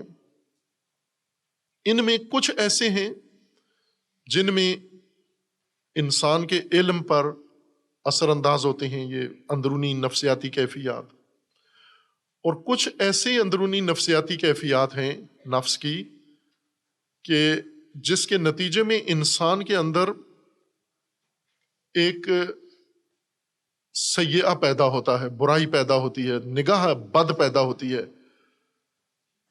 اس کی عملی مثال یہ ہے، بہت سارے لوگ اپنے ساتھیوں کے بارے میں ہم کہتے ہیں نا یہ مشکوک آدمی ہے. یہ مشکوک آدمی اس وجہ سے بنا ہے کہ اس کی حرکات و سکنات ایسی ہیں. مثلا آپ کسی آدمی کو دیکھ رہے ہیں، وہ بار بار دائیں دیکھتا ہے، بائیں دیکھتا ہے، پھر تھوڑا چلتا ہے، پھر رکتا ہے، پھر دائیں بائیں دیکھتا ہے، پھر آگے چلتا ہے. یا ایک آدمی ہے، فرض کریں آپ مسجد میں اکٹھے ہیں، آپ کے جوتے باہر ہیں، یہ آتا ہے بار بار جوتوں کے قریب کھڑے ہو کے، پھر دائیں بائیں دیکھتا ہے، پھر آگے پیچھے ہو جاتا ہے. آپ شک کرتے ہیں مشکوک آدمی ہے، چور لگتا ہے، یہ جوتے چورانے آیا ہے. یہ جو حالت ہے آپ کہہ رہے ہیں مجھے مشکوک لگتا ہے، یہ اس شخص کی اپنی حالت اور کیفیت نے آپ کے اندر یہ احساس پیدا کیا ہے. اس کو شک ہی کہتے ہیں. لیکن ایک دفعہ آپ کسی آدمی کے بارے میں یہی احساس برا پیدا ہو جاتا ہے، لیکن نہ کہ اس نے کچھ کیا ہے، وہ اپنی جگہ آرام سے بیٹھا ہوا ہے، اپنی روٹین کے مطابق آ جا رہا ہے، لیکن آپ کے دل میں یہ برائی اس کے بارے میں پیدا ہو گئی، برا خیال آ گیا ہے کہ یہ مشکوک آدمی ہے، یہ غلط آدمی ہے. اس طرح کا احساس جس کا بیرونی کوئی شاہد نہ ہو اور نفس نے اندر سے اس کے بارے میں یہ احساس ایجاد کر دیا ہو، اس کو عربی زبان میں ریب کہتے ہیں. یہ ریب ہے، یہ شک نہیں ہے. شک باہر سے اندر آتا ہے، ریب اندر سے باہر جاتا ہے. گھروں میں یہ اکثر رائج ہے، یہ چیزیں گھروں کے اندر گھریلو تعلقات میں. مثلا بہت سارے عورتیں ہیں جو اپنے شوہروں پہ شک کرتی ہیں، اس کو ہم اردو میں کہتے ہیں شک کرتی ہیں، اسی کو ریب کہتے ہیں.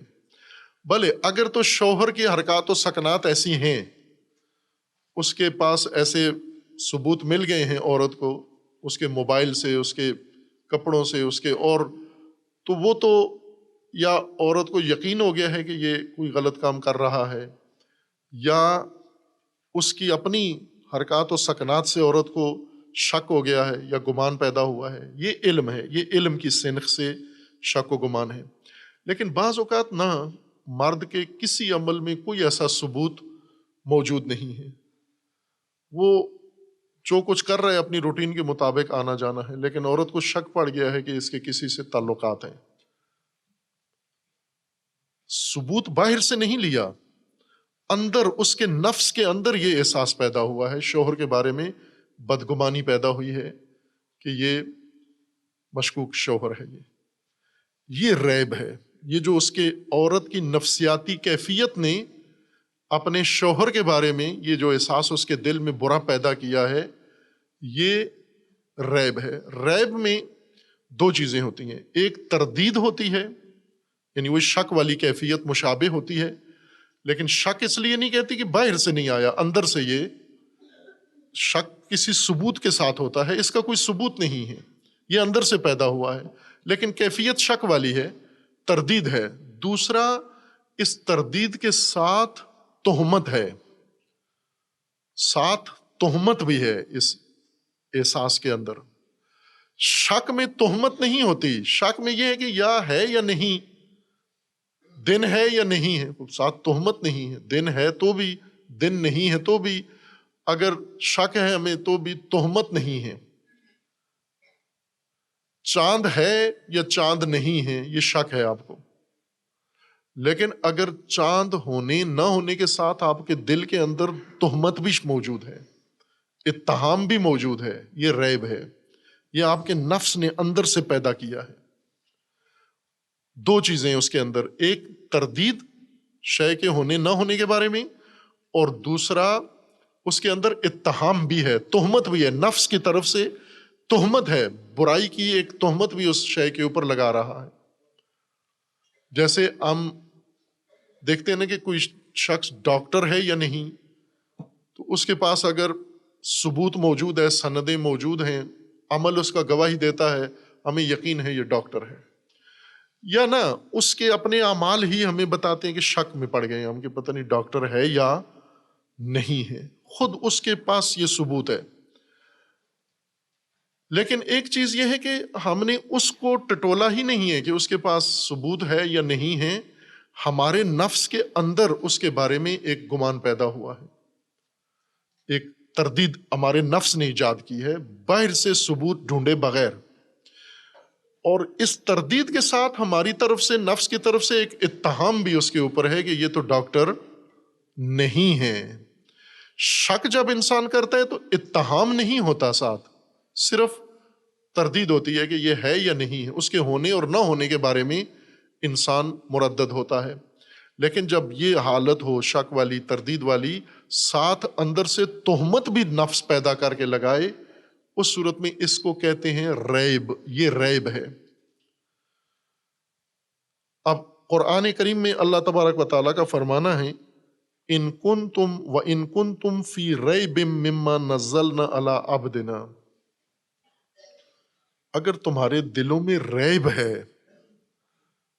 ما انزلنا، قرآن کے بارے میں، ہمارے منشور کے بارے میں، جو ہم نے اپنے عبد پر نازل کیا ہے، اس کے بارے میں اگر ریب ہے تمہارے اندر، یہ نہیں کہا کہ شک ہے، بعد میں آیات ہیں جن میں شک کی بھی بات کی گئی ہے، لیکن وہ علیحدہ موضوع ہے، یہاں ریب ہے۔ اگر تمہارے نفوس میں، تمہارے اندر ریب پایا جاتا ہے، فاتو بصورت من مثلہ، تو پھر کوئی سورہ بنا کے لو اس جیسا، تاکہ ہم بھی آپ کے مؤید ہو جائیں، تائید کر دیں کہ آپ کا ریب ٹھیک تھا، آپ کی یہ تہمت اور بدگمانی ہے، یہ ٹھیک بدگمانی ہے آپ کی۔ وہ بدگمانی یہ کہ یہ اللہ کا کلام نہیں ہے، یہ کسی اور کی کتاب ہے، کاپی کر کے لے آئے ہیں، یا کہیں سے سن کے خود سے مسودہ لکھ کے لے آئے اور کہہ رہے ہیں وحی ہے، یہ اللہ کا قانون ہے، اللہ کا فرمان ہے، اللہ کا نہیں ہے، ان کا اپنا ہے، یا انہوں نے کسی اور کا کلام جمع کر کے، اکٹھا کر کے، تالیف کر کے، تصنیف کر کے یہ کتاب لے آئے ہیں اور کہہ رہے ہیں یہ اللہ کی طرف سے وحی ہوئی ہے۔ خوب ساتھ اس کے اندر اتہام ہے، اس تردید کے اندر۔ خوب اب چونکہ بعض تو انسان کو ہے، یا ایھا الناس اعبدوا ربکم الذی، اے انسانوں عبد بنو اللہ کے، عبدیت اللہ کی اختیار کرو،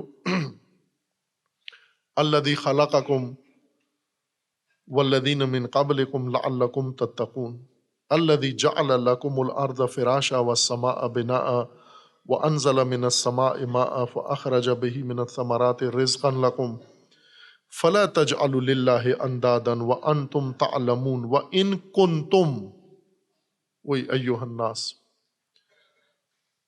اگر تم ریب میں ہو، تمہارے اندر ریب پایا جاتا ہے اس کے بارے میں، جو کچھ ہم نے نازل کیا ہے. پہلے ربوبیت، تکوینی ربوبیت جو اللہ تبارک و تعالیٰ نے آپ کے لیے پرورش کا نظام بنایا ہے، پہلے اس کا ذکر کیا کہ زمین بنائی، زمین کو فرش بنایا، سما بنایا، اس کو بنا بنایا، پھر اس میں سے پانی نکالا، اس میں سے ثمرات و محصول اگائے اور انہیں تمہارے لیے رزق بنایا.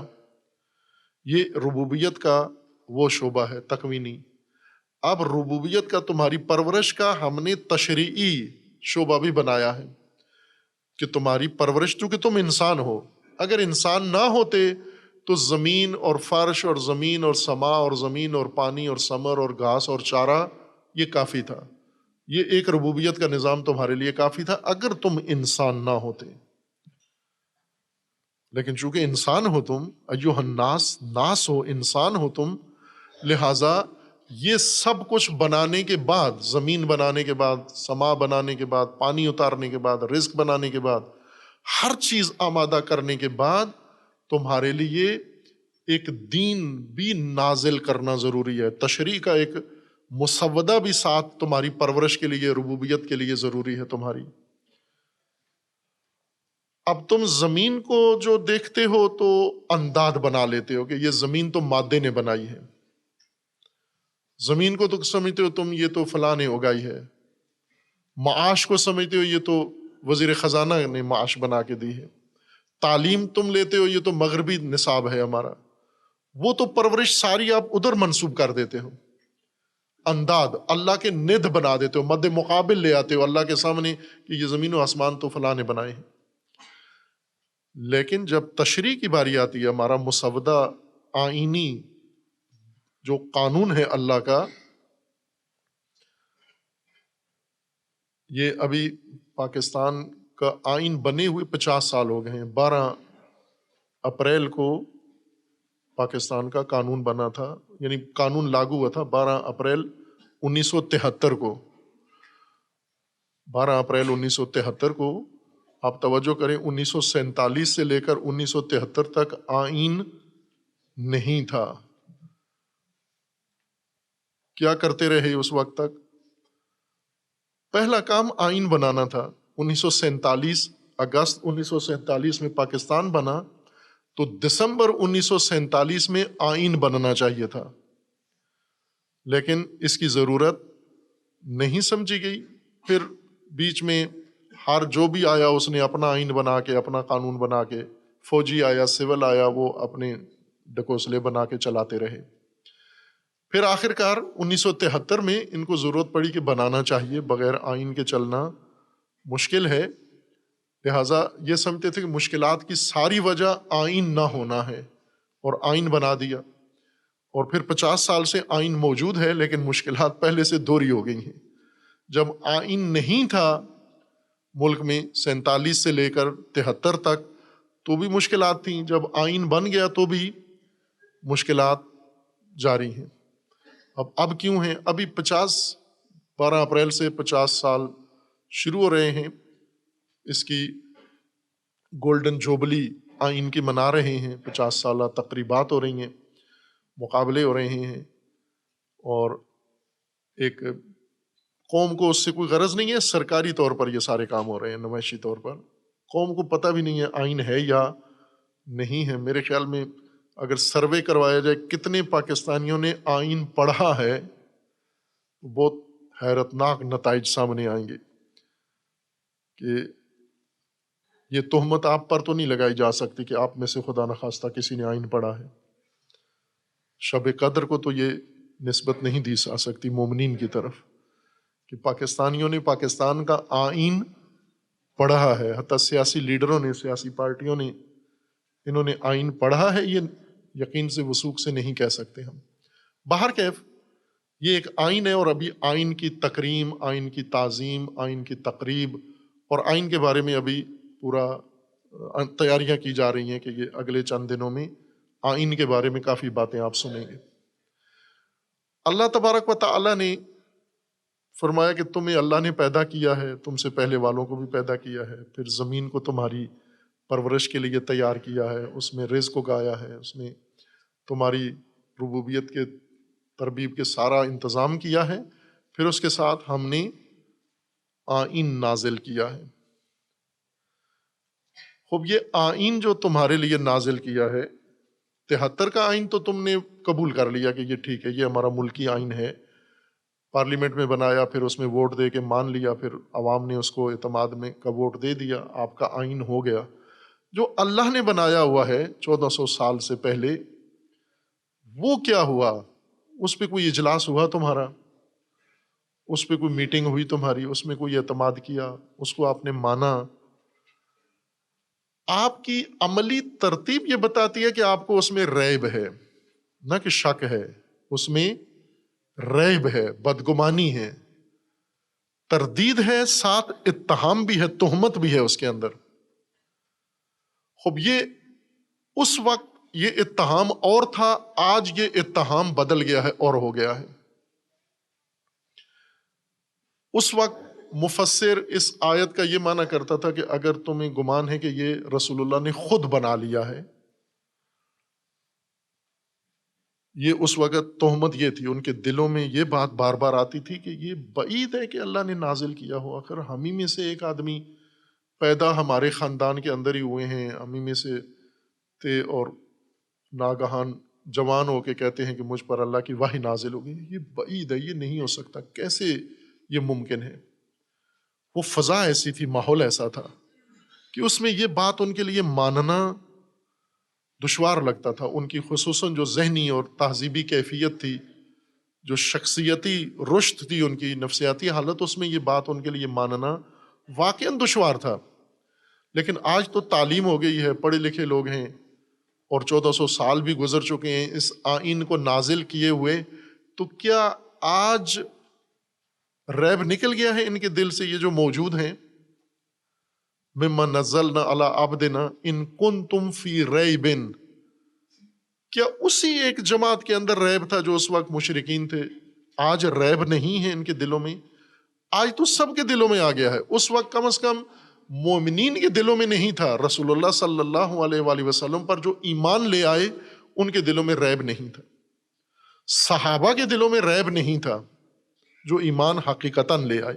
جن صحابہ کو قرآن نے کہا ہے وَمِنَ النَّاسِ مَن يَقُولُ آمَنَّا بِاللَّهِ وَمَا هُمْ بِمُؤْمِنِينَ، یہ بھی صحابہ ہی تھے، چونکہ صحابہ ان کو کہتے ہیں جنہوں نے رسول اللہ کی صحبت اٹینڈ کی ہو، صحبت رسول اللہ میں کچھ دن گزارے ہیں، وہ صحابہ ہیں۔ تو یہ وہی تھے جو رسول اللہ کے پاس بھی آتے تھے اور آ کر رسول اللہ کو بھی کہتے تھے ہم مومن ہیں، لوگوں کو بھی کہتے تھے مومن ہیں، اور اللہ نے کہا کہ یہ مومن نہیں ہے۔ لیکن جو ایمان رکھتے تھے، جنہوں نے ثبوت دیا اپنے ایمان کا، مہاجرین میں سے اور انصار میں سے، جن کا قرآن نے بھی ذکر کیا ہے کہ یہ واقعاً مومن تھے،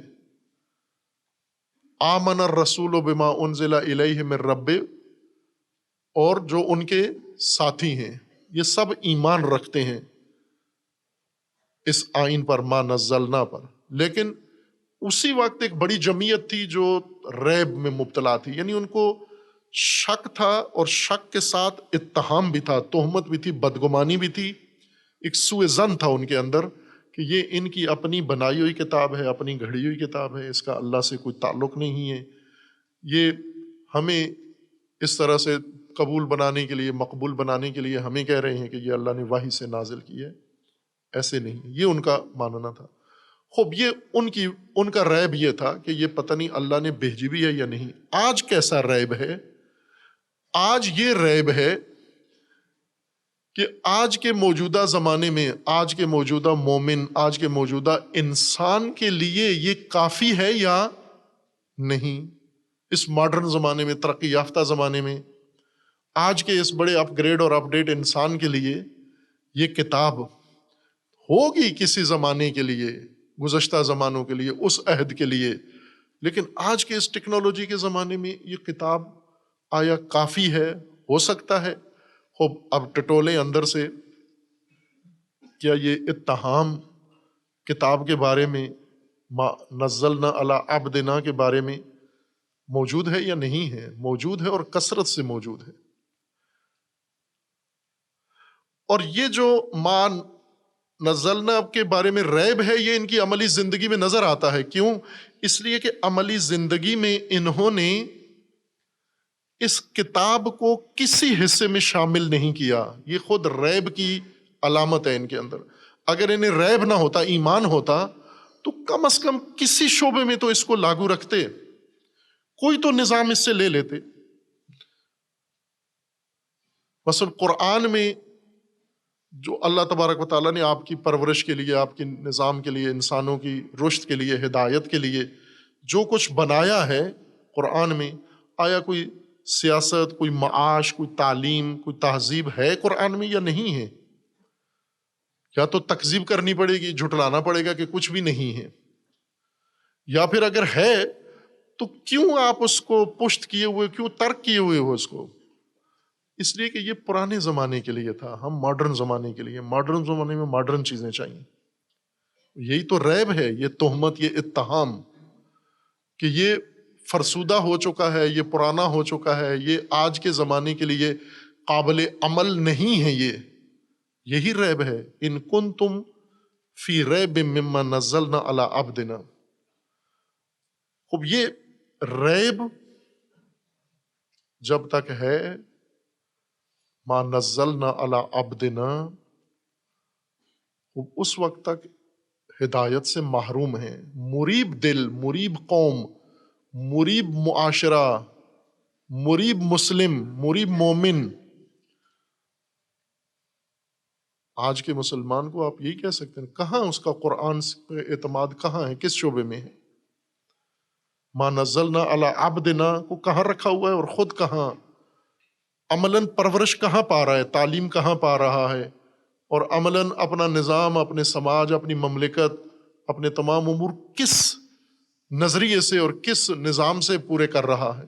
یہی تو ریب کی علامت ہے. یہ نسل مریب ہے.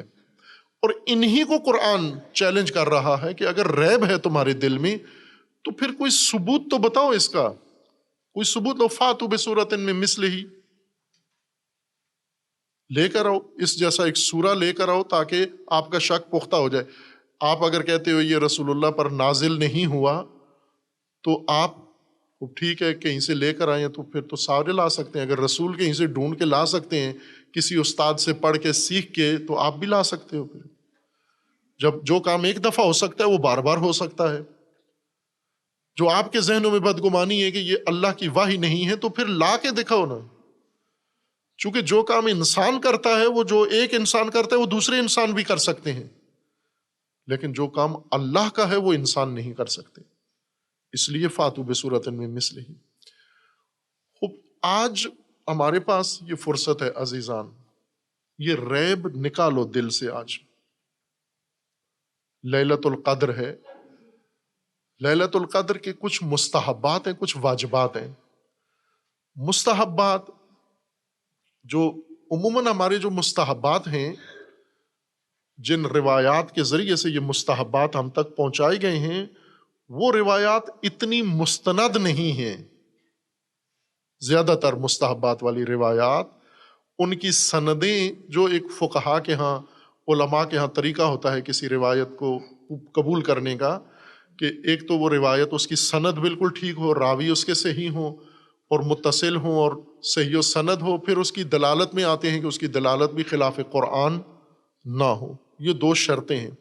لیکن مستحبات میں آ کر علماء اس شرط کو نظر انداز کر جاتے ہیں. اس کی وجہ بھی کچھ روایات ہیں. وہ روایات یہ ہیں کہ اگر کسی عمل کے اوپر آپ کو روایت میں ثواب بتایا گیا ہے کہ یہ کام کرو اس کا ثواب ہے، اور وہ کام آپ نے کر دیا، وہ روایت اگر صحیح نہ بھی ہوئی تو بھی آپ کو ثواب ملے گا. یہ دوسری روایات یہ صحیح ہیں، یہ سند کے لحاظ سے درست ہیں.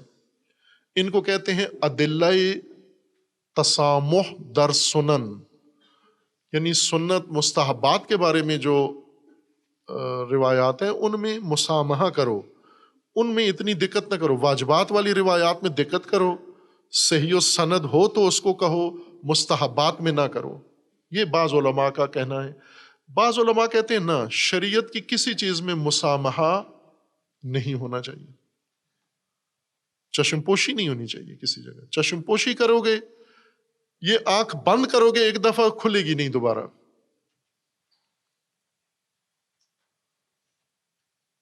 آنکھ بند نہ کرو کسی چیز پر. قرآن بھی نہیں کہتا ہمیں آنکھیں بند کرو. ایک جگہ کہتا ہے قرآن آنکھیں بند کرو، وہ اپنے بھائیوں کے عیب کے اوپر آنکھیں بند رکھو. صرف یہ ایک جگہ ہے، یہاں بند رکھو آنکھیں، آنکھ کھلی ہوئی ہے بند کر دو. آنکھ بند کرنے کا مطلب یعنی اس کا عیب اگر دیکھ بھی لیا ہے تو ایسے سمجھو نہیں دیکھا آپ نے، اس کو آگے پھیلاؤ نہیں، بتاؤ نہیں، جتلاؤ نہیں، اس کو شرمندہ نہ کرو. تو لیکن حقیقت پر، دلیل پر آنکھ بند نہیں کرنی، ورنہ آنکھ بند کر کے چلتے گئے تو یہ ایسے ہی ہے جیسے ڈرائیور آنکھ بند کر کے گاڑی چلائے، مستحب گاڑی. ڈرائیور کو کہو نا کہ یہ سفر واجب نہیں ہے، مستحب ہے، تفریحی سفر ہے، آنکھ بند بھی کر لی، کوئی پرواہ نہیں ہے، تو پھر میرے خیال میں آنکھ ایک دفعہ ڈرائیور نے بند کی کبھی کھلے گی نہیں. دین میں بھی اسی طرح سے آنکھ بند نہیں کرنی، آنکھ کھلی رکھنی ہے، ہم نے آنکھ کھول کے جانا ہے. خوب یہ جو مستحبات والی روایات ہیں زیادہ تر اس طرح کی ہیں، چونکہ ان میں ثواب کا، اجر کا ذکر ہے، تو علماء نے ان ادلہ تسامح کی بنیاد پر ان کو ذکر کر دیا ہے. اور وہ روایات صحیح و سند ہیں جو یہ کہتی ہیں کہ اگر کسی روایت کے اندر کوئی ثواب آیا ہے اور آپ نے وہ عمل کر دیا اور وہ روایت واقعا نہیں تھی صحیح، کسی کی گڑھی ہوئی روایت تھی، ثواب یقینی ہے، آپ کا ثواب ملے گا آپ کو. جیسے کوئی آدمی اگر آ کے آپ کو کہے جی کہ کل آپ کی افطار ہے مدرسے کے اندر، یہ بات اس نے اپنی طرف سے کر دی، مدرسے سے نہیں پوچھا، اور آپ افطار کے وقت آ گئے، تو افطار ملے گی یا نہیں ملے گی؟ وہ مل جائے گی، آپ کو افطار مل جائے گی. بے شک جس نے یہ کہا تھا اس نے غلط کہا، جھوٹ کہا کہ ایسا دعوت نہیں تھی.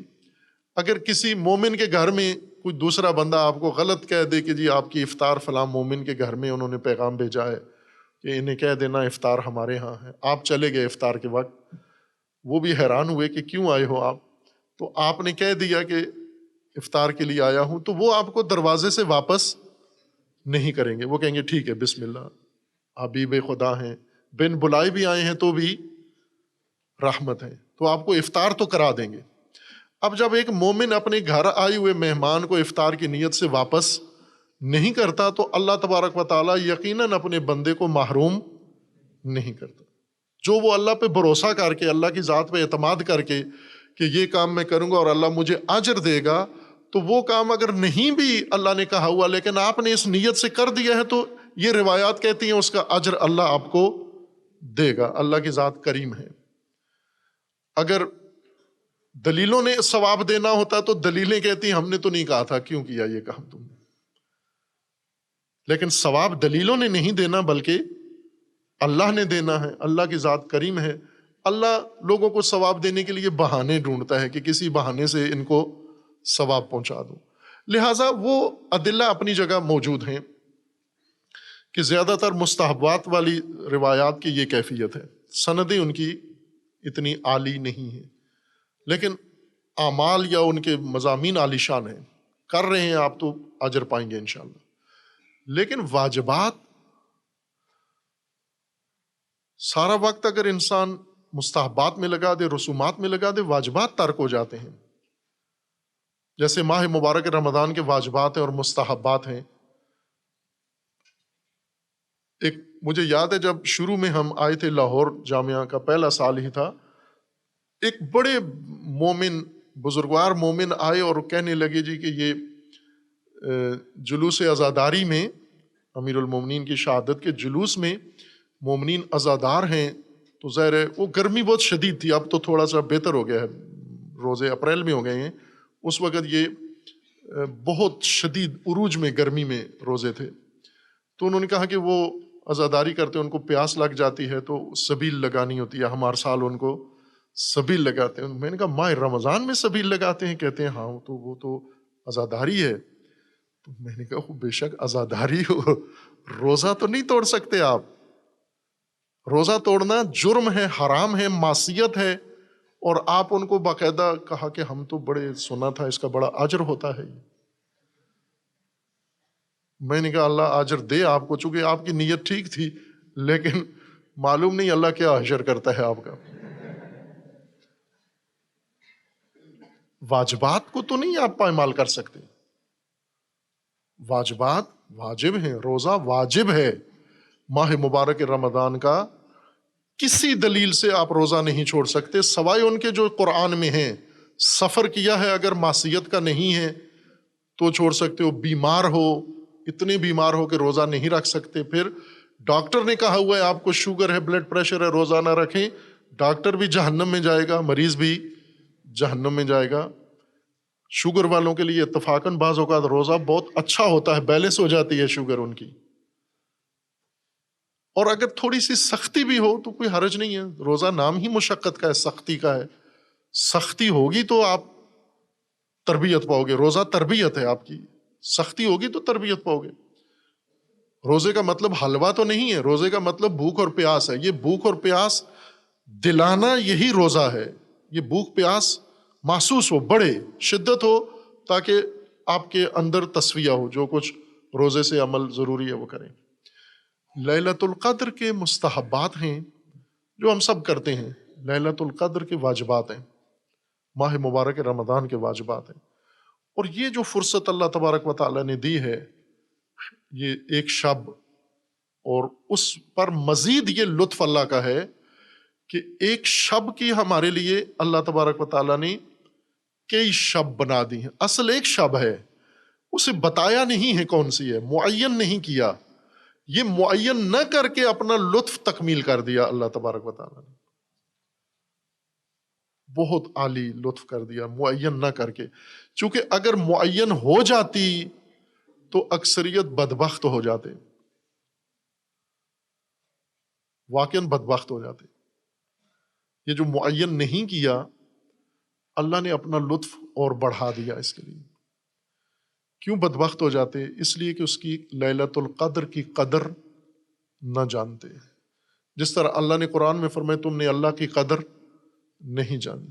وما قدر اللہ حق قدرہ، اللہ کی قدر نہیں جانی، قرآن کی قدر نہیں جانی، رسول اللہ کی قدر نہیں جانی، اہل البیت کی قدر نہیں جانی، رمضان کی قدر نہیں جانی، لیلۃ القدر کی بھی قدر نہیں جانتے تو بدبخت ہو جاتے. جس طرح روایت میں، یہ میں اپنی طرف سے نہیں کہہ رہا ہوں، کہ شقی کون ہے؟ رسول اللہ نے فرمایا شقی وہ ہے جو رمضان میں بھی مغفرت حاصل نہ کر سکے، جو لیلۃ القدر میں بھی اللہ تبارک و تعالیٰ سے توبہ نہ لے سکے، معافی نہ لے سکے، وہ سب سے زیادہ بدبخت انسان ہے، وہ غافل. اس کو متعدد راتیں بنا دیا، اور پھر ہمیں کہا کہ ان ساری راتوں میں آپ حاضر ہو اپنے رب کی بارگاہ میں. کس لیے حاضر ہو؟ واجبات کے لیے، واجبات پورے کر کے پھر مستحبات کے لیے. سارا وقت مستحبات کو نہیں دے دینا، واجبات کو دینا ہے. واجبات کون سے ہیں؟ پہلا واجب جو قرآن بتاتا ہے وہ قرآن کے اندر ہے، یہی مما نزلنا علی عبدنا. پہلا واجب نزول قرآن ہے ماہ مبارک رمضان میں، لیلۃ القدر میں. انا انزلناہ فی لیلۃ القدر، یہ تو نص ہے نا کہ ہم نے اس کو لیلۃ القدر میں نازل کیا ہے. یہ شب نزول قرآن ہے، یہ واجب ہے، یہ لیلۃ القدر کے واجبات میں سے ہے. خب واجب ایک نزول قرآن کا ہو گیا، اللہ تبارک و تعالیٰ کی ذات سے یہ قرآن قلب نورانی رسول اللہ پر نازل ہو گیا ہے. لیکن اب مومنین کے دلوں میں نازل ہوا یا نہیں ہوا، دل کی طرف رجوع کر کے دیکھ لیں کہ نازل ہوا یا نہیں ہوا، اترا یا نہیں اترا قرآن. اب یہ تو خود دیکھ لیں نا، گریبان میں جھانک لیں، سینے میں جھانک لیں. اپنا علم ہے نا، قرآن سینوں میں ہے، دلوں میں ہے، نفوس میں ہے، زندگیوں میں ہے، سماج میں ہے، ہمارے نظام میں ہے، ہماری معیشت میں ہے، ہماری تعلیم میں ہے، ہماری سیاست میں ہے.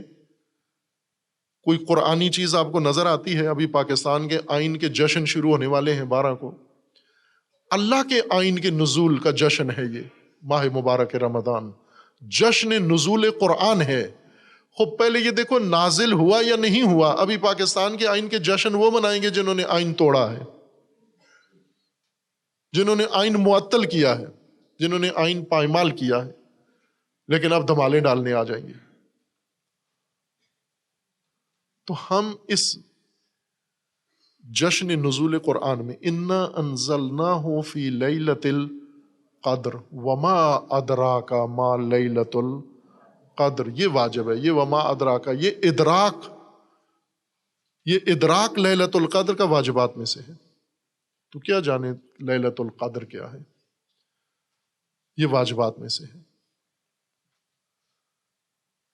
یہاں راز اس سورہ میں، اس آیہ میں اللہ تبارک و تعالیٰ نے بیان کر دیا. وَإِن كُنتُمْ فِي رَيْبٍ مِّمَّا نَزَّلْنَا عَلَىٰ عَبْدِنَا، ہم نے اپنے عبد پر جو نازل کیا ہے اس میں تمہیں ریب ہے.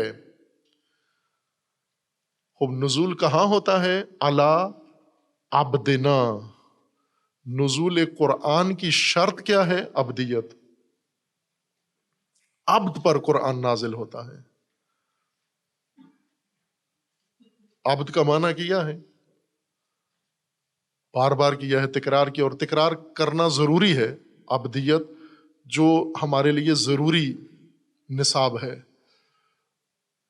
عبدیت، عبد کا معنی ہم عموماً کرتے ہیں عبادت کرنے والا، عبادت کا ترجمہ کرتے ہیں پوجا کرنے والا.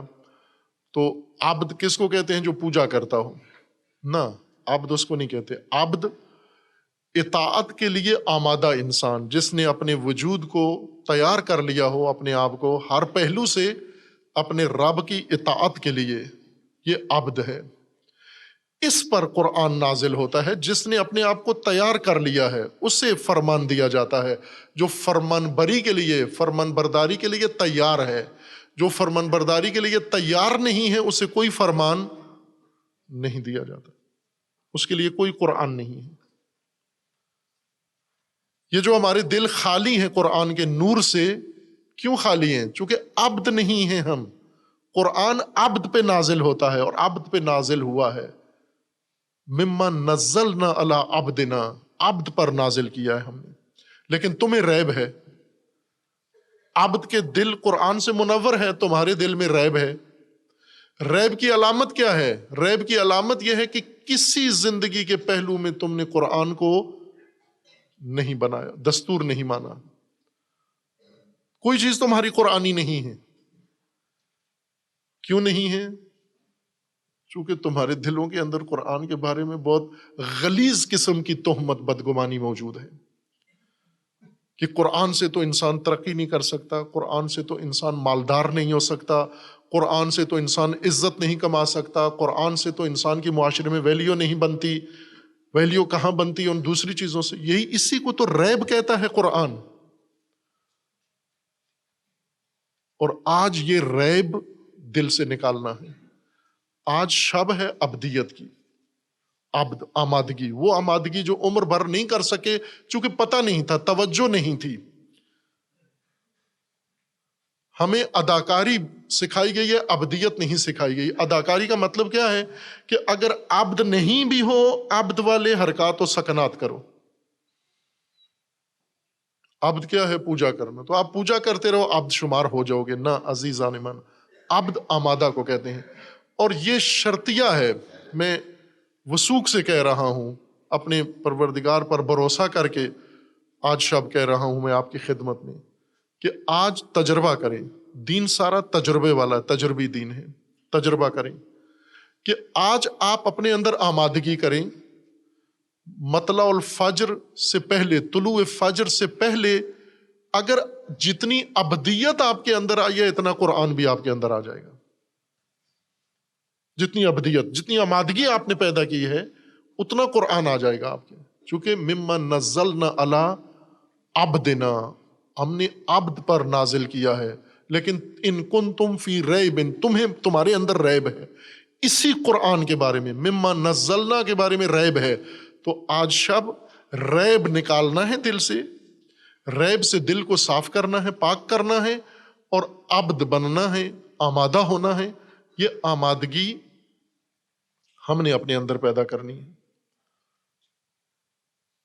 عرب عبد کہتے تھے، عرب لغت عرب میں جب قرآن نازل نہیں ہوا تھا تو عبد کا لفظ عربی زبان میں تھا، استعمال ہوتا تھا اپنے روزمرہ کاموں میں۔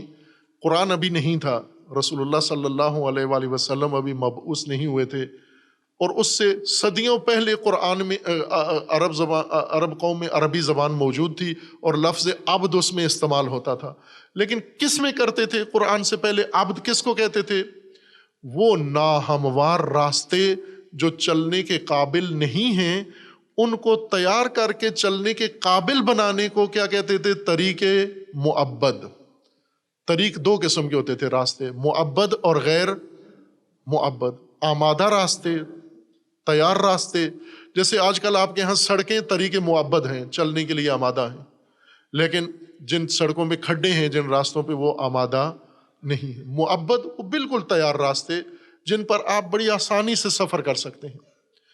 عربوں کی مشغولیات میں سے دوسری چیز ان کے اونٹ اور گھوڑے تھے۔ اونٹ ان کا زیادہ ضروری چیز تھی صحرائی زندگی ہونے کی وجہ سے، اس پہ سامان بھی لادتے تھے، اس پہ سوار بھی ہوتے تھے، اس سے اور بہت سارے فوائد حاصل کرتے تھے۔ ان کے خانہ بدوش تھے تو وہ خانے اپنے کیمپ بھی اور خیمے بھی اپنے اونٹوں کے اوپر لاتے تھے، نقل مکانی کرتے تھے، تجارت کرتے تھے، ہر کام اونٹ سے لیتے تھے۔ اونٹ، ہر اونٹ تیار نہیں ہوتا تھا، نہ سواری دینے کے لیے نہ سامان اٹھانے کے لیے، اس کو انہیں تیار کرنا پڑتا تھا۔ اونٹوں کو تیار کیا جاتا ہے، وہ تیار جس اونٹ کو کر لیتے تھے اسے کہتے تھے یہ بعیر معبد ہے، یعنی یہ سدھایا ہوا ہے، اس کو ہم نے اس کام کے لیے تیار کر لیا ہے۔ اور دوسرے کو کیا کہتے تھے؟ مستعصی، سرکش۔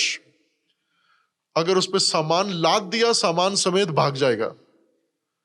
وہ گھوڑا جو اپنی پشت پہ نہیں بیٹھنے دیتا وہ فرس مستعصی ہے، سرکش ہے۔ معبد گھوڑا جو جنگ کے لیے یا دوڑ کے لیے یا سامان کے لیے انہوں نے تربیت کر کے آمادہ کر لیا ہے۔ آمادہ راستے طریق معبد، آمادہ حیوانات حیوان معبد، اور آمادہ امور، آمادہ اشیاء معبد۔ اسی سے قرآن نے عبد کا لفظ لیا ہے انسان کے لیے۔ انسان آمادہ، انسان اطاعت رب کے لیے، اللہ کی اطاعت کے لیے آمادہ انسان۔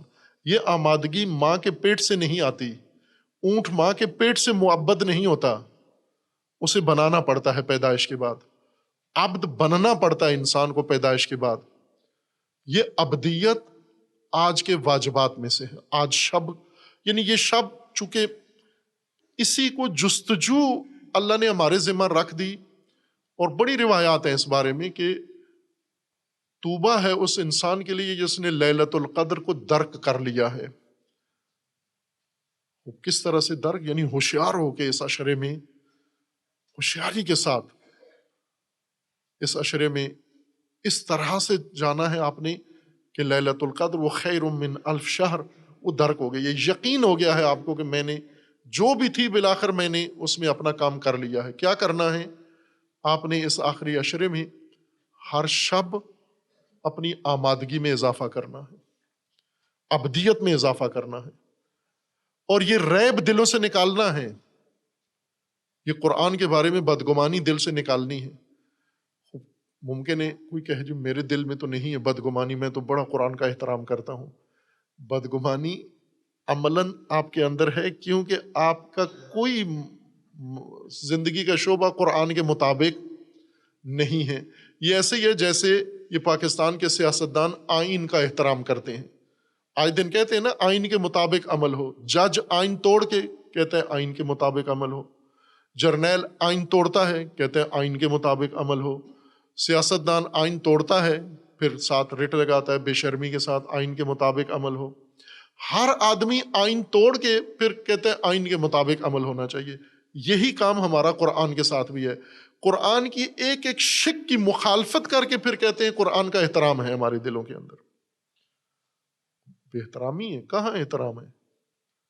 احترام اگر ہوتا تو آپ ایک شک بھی قرآن کی معطل نہ ہونے دیتے اور اپنی زندگی قرآن کے سپرد کر دیتے، اور قرآن نے آپ کی زندگی کے لیے سارا اہتمام کیا ہے۔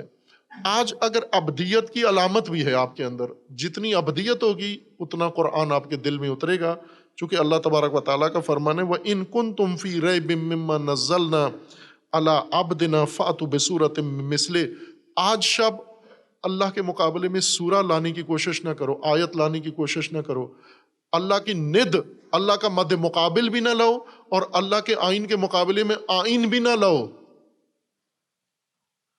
بلکہ یہ جو یہاں تک آج تک بدگمانی قرآن کی تھی، جس وجہ سے قرآن سے ہم دور اور قرآن ہم سے دور رہا، آج شب اس کی ازالہ کرنا ہے، توبہ کرنی ہے، استغفار کرنی ہے، اور اللہ تبارک و تعالیٰ سے رسول اللہ صلی اللہ علیہ وآلہ وسلم نے خطبہ شعبانیہ میں فرمایا کہ فَاسْأَلُوا اللَّهَ، اللہ سے مانگو ماہ رمضان میں کہ اللہ آپ کو تلاوت قرآن میسر فرمائے، پیروی قرآن، تلاوت قرآن پڑھنا نہیں ہے، پیروی کرنا قرآن کی اللہ تمہیں میسر فرمائے۔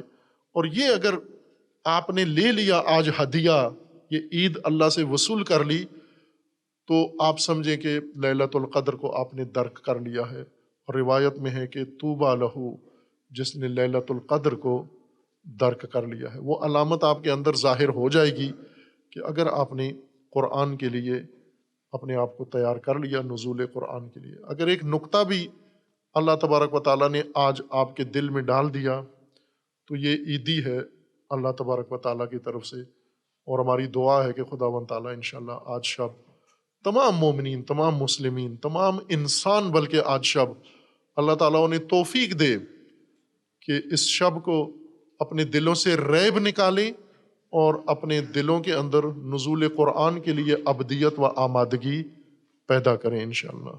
وصلی اللہ علی محمد وآلہ الطیبین۔